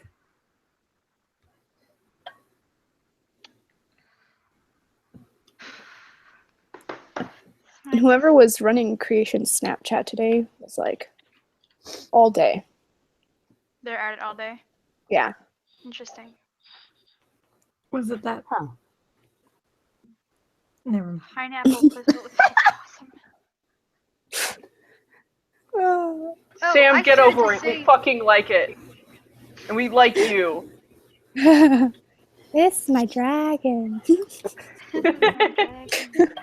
I was so happy to see that the Kyle Club is still alive and kicking. Let me tell you. Kyle Club's a little intense sometimes. I'm not gonna lie. Like I respect it, but like I also thought it was a little perverse. The joy that Chris and everyone else took in destroying Kyle. Wait, like, did they really... actually destroy him? They took him apart piece by piece. What? They were like only because they knew how much it meant to us. Oh, how did I miss this? Was it a video? No. Well, I have a model of Kyle, and I know what they mean when they say they took him apart, because like it can be done. I said to Chris something like #save Kyle, and he said we are going to melt him down. Oh, I don't doubt it. Yeah, that thing is in pieces, probably melted down. Probably, let's not. But it's not like confirmed, right? It's probably they probably mutilated the corpse, like violated. I'm talking like. Yeah. Okay. Yeah, it's not arresting. confirmed. Yeah. But I watch enough murder shows to know that he's been missing for more than 48 hours. He's probably dead. And like, there's just like a look like satisfaction, but also like they've been microwaved. Like it's not all good up here. But there's certainty and there's a little fucked up. Yeah. It's like a gleam. It's like a gleam in their dead shark eyes. As his self-proclaimed mother, I am going to have a funeral, or more of like a memorial service, because I know we're not going to find a body. Oh no, Pow's still here. I'm sorry, buddy. Pow is like apparently this really riles me up. Pow, look. Oh my God, Kyle, Gwen. He gone. Gwen was so fucked up about that shit. She was so Gwen was heavy. like She was like tagging us like hashtag he gone. He gone. I'm dead. Friends, he dead. He's dead. I'm gonna call her out for a minute and know that she got so intense with the anti-Kyle stuff. She actually DM'd me to apologize because she was like, I went a little far and I'm really sorry about a plastic dragon. See, I was starting to get bitchy about it because like this was before the last karaoke of the year. What was the last con of the year? It was SF, I think. And it was like it hadn't even happened yet, and she would just tag me like randomly throughout the day, like, "Same, buddy, he dead, it's gone." Yeah, it's like, hey, it's not even happened yet. Like, you're fucked up, bro. That's sick. That's sick, and it's mean. Yeah, I will admit it was mean because everybody was like, it was the thing that really kind of brought everyone together because there was nothing that you couldn't make Kyle into a monster. There's no way to do it. There's no way to demonize Kyle. No, Kyle's just shoulder dragging. You know, this is his job, and he does a good job. Do you remember that one time? There was a fan with Jensen, and they had a shoulder dragon that looked like a demon. Yes, I do. Yes, I do. It's terrifying. It's really upsetting. I was going to mock you for saying shoulder dragon like it's a thing, but now I remember it was in fact a It was. There's a screen cap somewhere. Yeah. In my like 2016 recap was just you saying it's a demon. That was in reference to the shoulder dragon that someone had with Jensen. Jensen's wearing a top hat. It was a confusing time for all of us. Christina, I had some questions for you. For me, that's not good. Hello. I don't. What's up? I don't know. I'm gonna bring us back down. Because when you always seem to have a really well-informed perspective on shit creation is doing at a given time. Because I remember I had asked people about prices for the slumber party, and while people were very upset because of course that thing that Scout mentioned happens, which is where they put out information, nothing follows, and have fun. One of my comments on it later was that the leveler heads did prevail in discussing this, because you can kind of reverse engineer that price to say, oh, this actually is kind of just the same as a meet and greet. I spend a lot of money at creation events, which is why I'm well informed. Yeah. So what has that taught you that you don't get to casually bring up? Like, because for you it's you look at this and I feel like you go, okay, that's on par because A, B, and C, and that's not something I have. So I would say, I don't know. It's an interesting. For example, the slumber party thing. I mean, I've had 3 Kim and Brianna 2 Kim and Brianna meet and greets and 1 Kim and Catherine meet and greet now.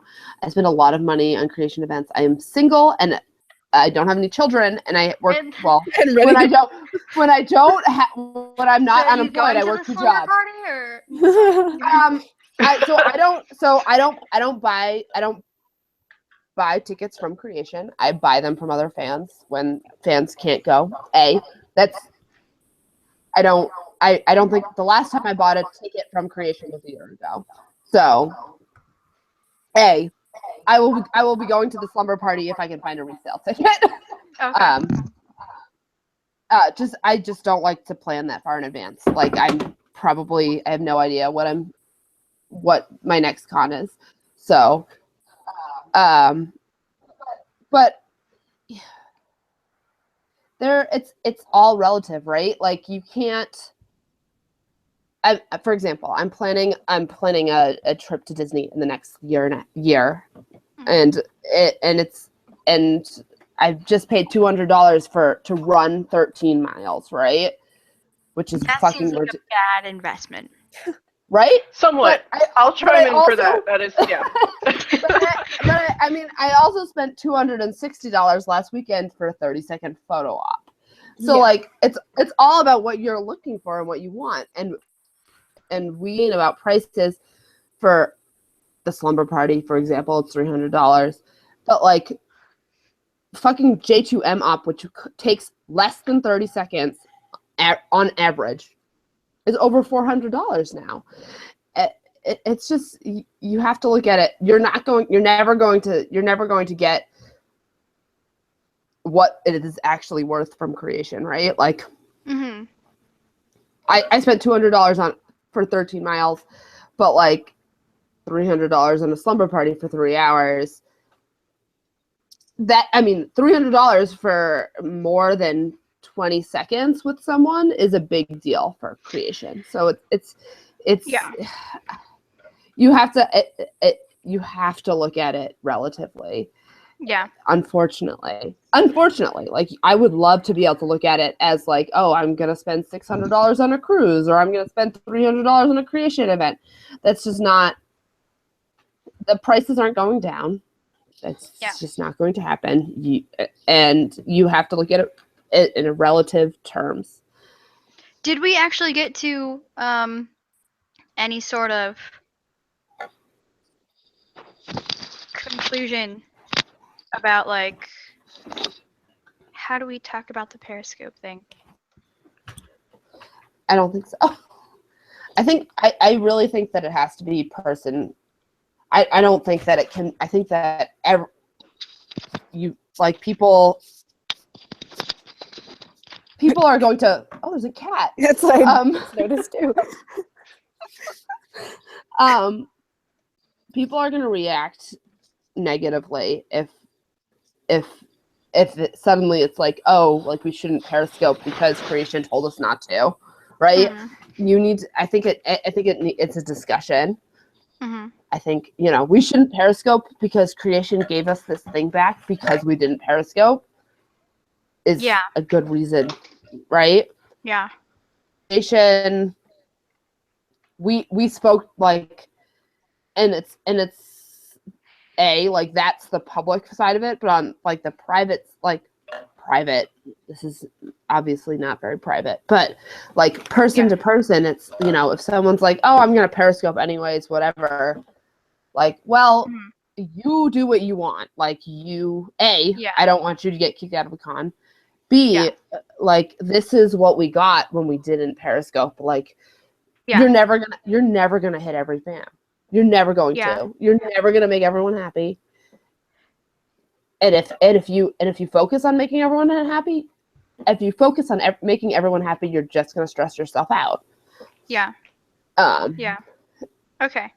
So, and I think having an understanding of where people are coming from would make a huge difference. Yeah. Okay. I react negatively in Facebook groups, for example, when people are like, well, we shouldn't do this because creation said no. Yeah. Well, fuck that. I just want them all to, like, I just want them to know that I think they're. Yeah. That. But if someone said, well, you know, creation said no Periscopes, and I worked with them for months and months and months, and finally they said, yes, you can Periscope at karaoke, I would say, okay. Again, you're not going to get everyone with that. Yeah. It requires logic, which obviously our country does not have any of. So, we struggling a little bit, but we struggle. Don't even talk. Yeah, no, I'm so, like, listen, I would rather talk to politics of creation entertainment than my country being on fire right now. Because I am Literally alone in a city I don't know. I will panic. I don't have anything to do but give people things and try to make them happy. That's all I've got. So I've been struggling real hard conversation. Yeah. I mean, it's and I know you know that because you were behind the what is it, Minions Rise Up? Yes, I am. That's my is pet so project. Fantastic to me. That inspires me so much. It means a lot to me that you do that because, like, I can care that people are suffering, and I can fear for my country, but I don't even if I had the means or the context, I don't have, like, the interest or the fucking reserves emotionally to find out what to do. So when you are talking to us, just other fans, in the context of being fans, about, like, hey, you should care about this thing, that means the world to me because it's something that's somebody coming from a place I understand, that has a pretty good idea of what's important to, like, me/us, that when somebody I kind of know says it, I'm like, okay, I can do that. I can do that one thing. That's what we're trying to do, right? Like, it's there's a lot. You could I'm literally on every email list that has ever existed, and it's overwhelming to me, and I love that shit. Like, I'm the person that shows up at rallies and fucking reenactments of battles and shit. I vote in every single election. Things, but I live in Boston. We have reenactments every fucking week. Oh, you guys are really into that. Okay. That we are into the things. So there was a need. There was all this activism after the election, and we really wanted to sort of take it and run with it. It's something that no one's really ever, Random Acts can't. They're not a 501c4, 501c. I think they're a 501c3, but they're not a 501c. They're not a super PAC, right? So they can't. They can't because they're registered as a nonprofit, as a 501c3. They cannot advocate for a campaign. I did not know that. Yeah, I did not know that. Yeah, they can't be political in any stretch of the imagination. So that's where we're sort of trying to, at least if all we do is keep people, like, on edge enough that they vote in their local elections in a year, that will be success in my mind. I just want to keep this energy happening and keep people knowing what's going on. If people, like I said to Kim before me and Abby went to the Women's March, like if you, Bree, and Misha had not done what you did in the last year, if you'd spent it a different way, I would not care about this. This would not be on my radar. And I feel like your approach to this, like that is just as critical to me.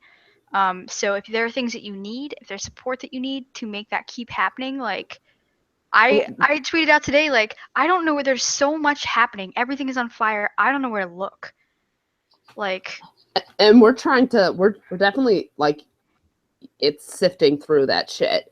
Like, we're trying to figure out what the best way, and really the best thing for us is feedback. Like, if what the community needs, like that's what we want to provide. We're sort of trying to sub different action items type things, like between like actions themselves, letter writing, phone calls. It's not so we can sort of give a. Well, it's like it's not having a sense of what's important. You know what I mean? Because it can't all be important. It can't all be important for us for us to show up. Yeah.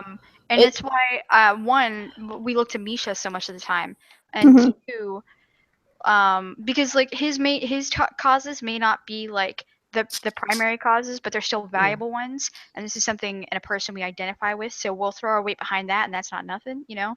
But also, like, part of why, you know, we miss Rich's openings for things, as dumb as it may sound, like, man, everybody's hurting and everybody's a little bit lost, and for me, that, like, he almost always addresses that and gives us context. And me and Violet had this exchange where it was like, there's these people that I'm talking to that I try so hard to do a good job for them, and we're kind of getting into it a little bit, like, why are you so mad? And in this other DM, I'm talking to Violet, like, I feel like we lost something. Like, everyone's like, oh, Rich, I want to vote for Rich right now. He says some really inspiring shit, and it's like, look, we may not be a political party, but these are my people. This is what I have. You know, so when I'm lost, or at least just scared, the person that is in whatever context usually addressing that is not available to me. It's like heartbreak. It's where are we now? And Richard went on this like tirade of at the beginning of JaxCon. Christina, did you see? Like, did you hear that? Yes. Were you in there? Yes. Yeah, that's what we missed. All weekend, like, I was crying. I don't cry, like, it's just not something I do. But like, Rich all weekend was like, every time he got on stage would say something, and it's from Boston. We're fucking liberal. We're dirty liberals. Like, there's all voted for Hillary, if not Jill Stein. Like, come on. But like, it was so meaningful for me to hear Rich and Rob and Misha. Okay, that kills me because we heard nothing.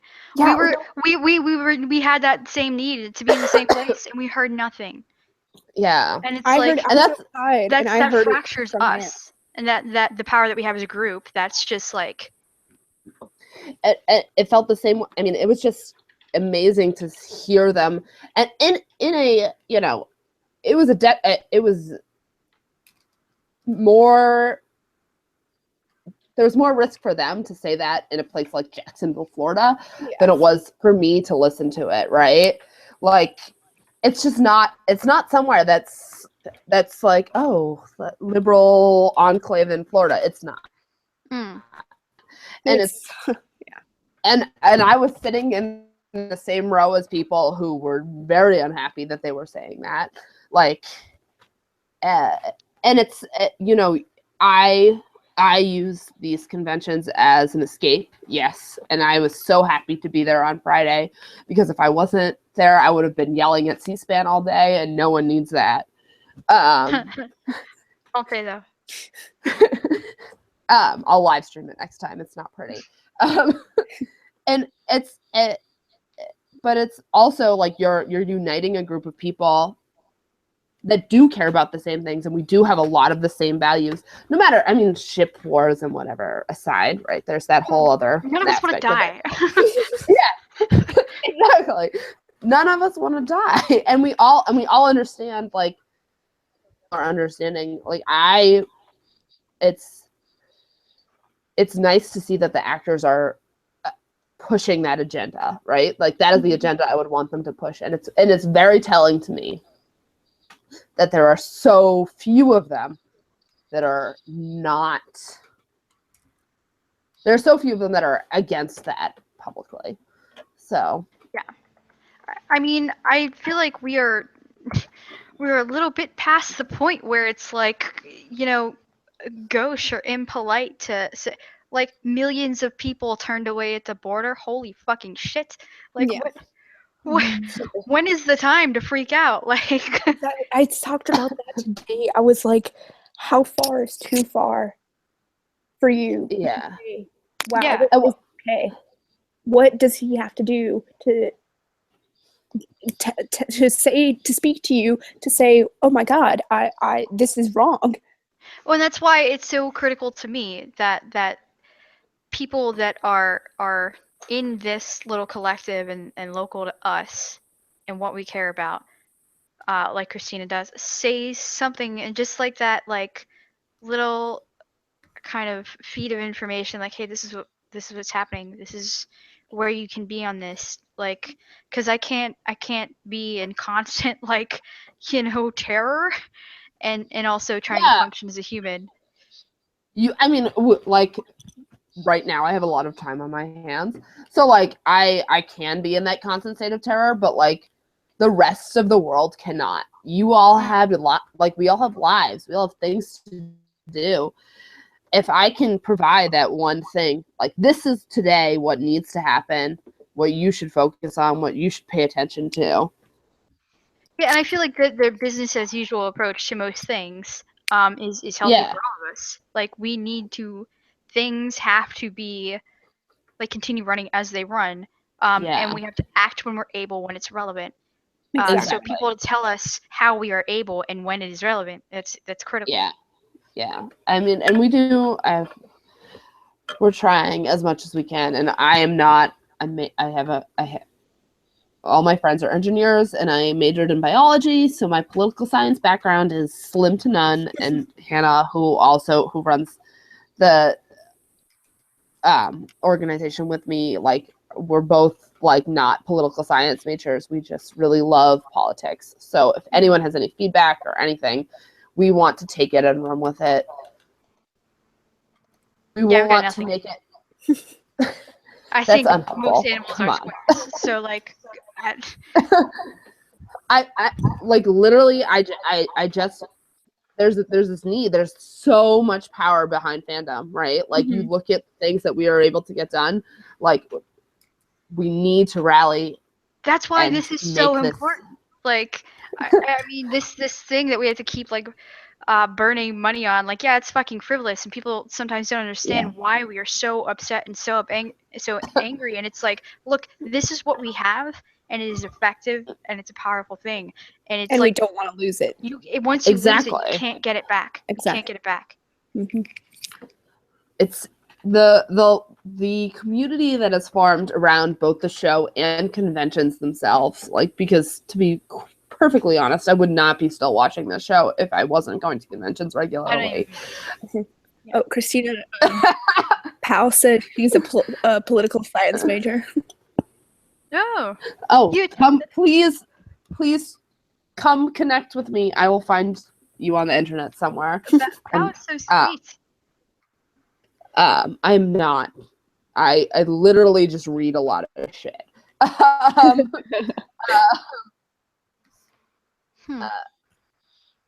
What was I saying? Oh, there's so much, there's so much power in these group of people that go to conventions all the time, and the people that support them and are interested and are watching. Like, you look at the people who look at the live streams and things like that, and it's we need to use that to platform make too. Yeah. It's exactly, and it's for the I don't think it's for the fans. It's for, I think the most important thing, the most valuable thing about it is we don't have to politicize to be politically powerful. So it's like, all we need, what makes us, like, effective and strong as a group is that connection, is being is being passionate about something. It literally doesn't matter what, because when something is needed that appeals to like your basic humanity, that same passion will be applied there. It's not like we have to sit around talking about like Democrats versus Republicans all day, and we don't.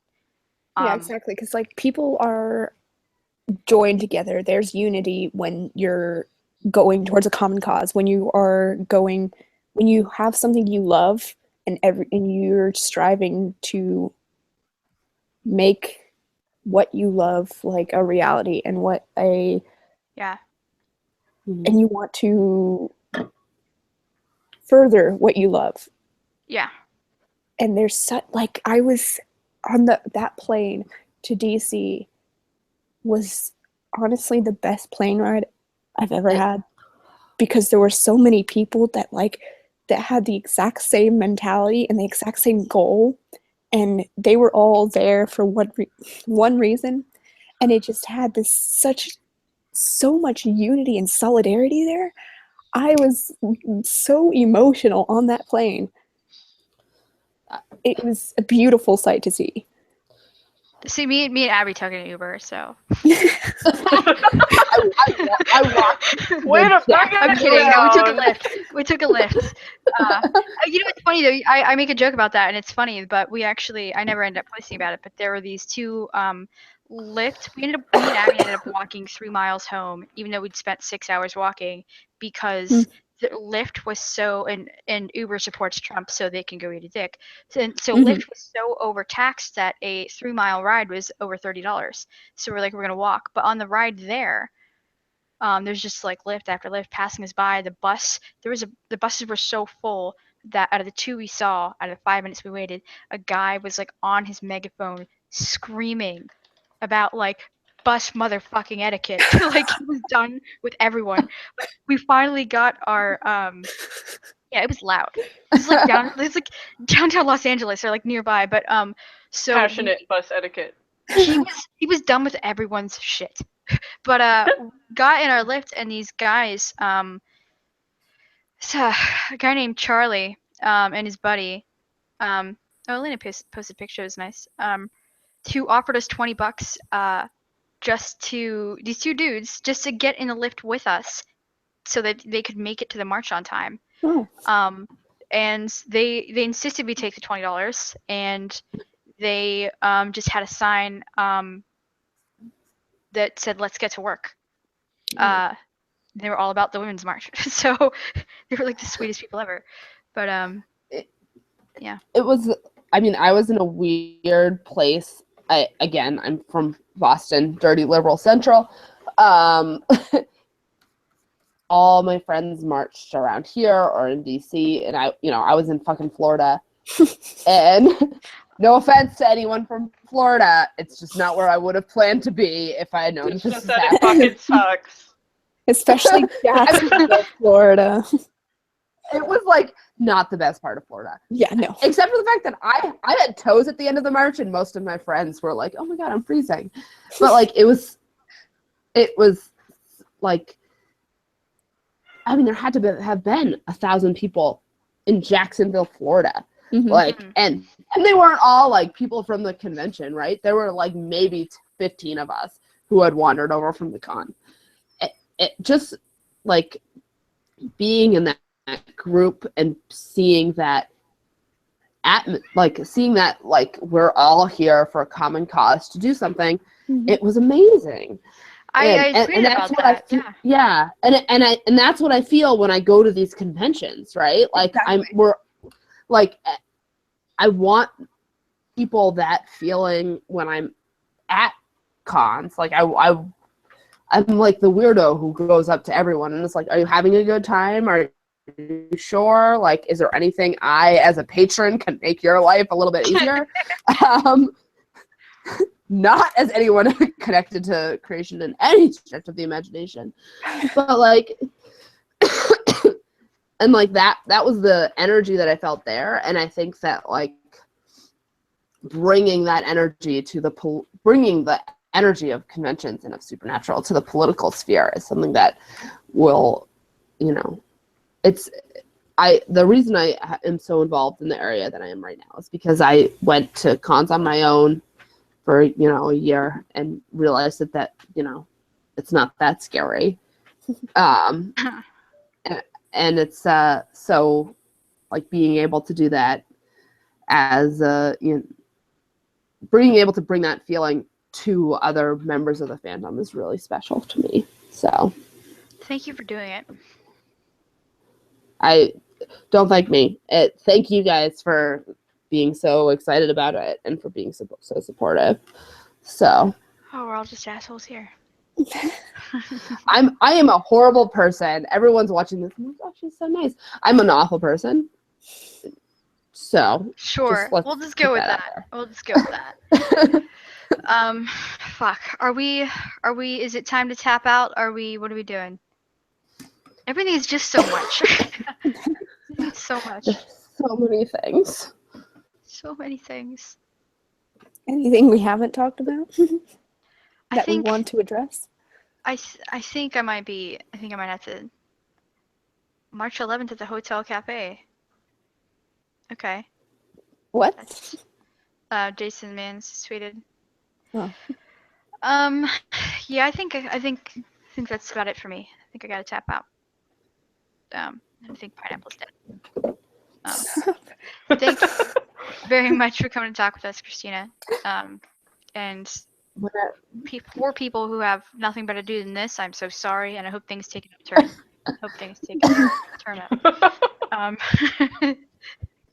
All right. Good night, guys in chat. We love you. Probably. I mean, like, probably.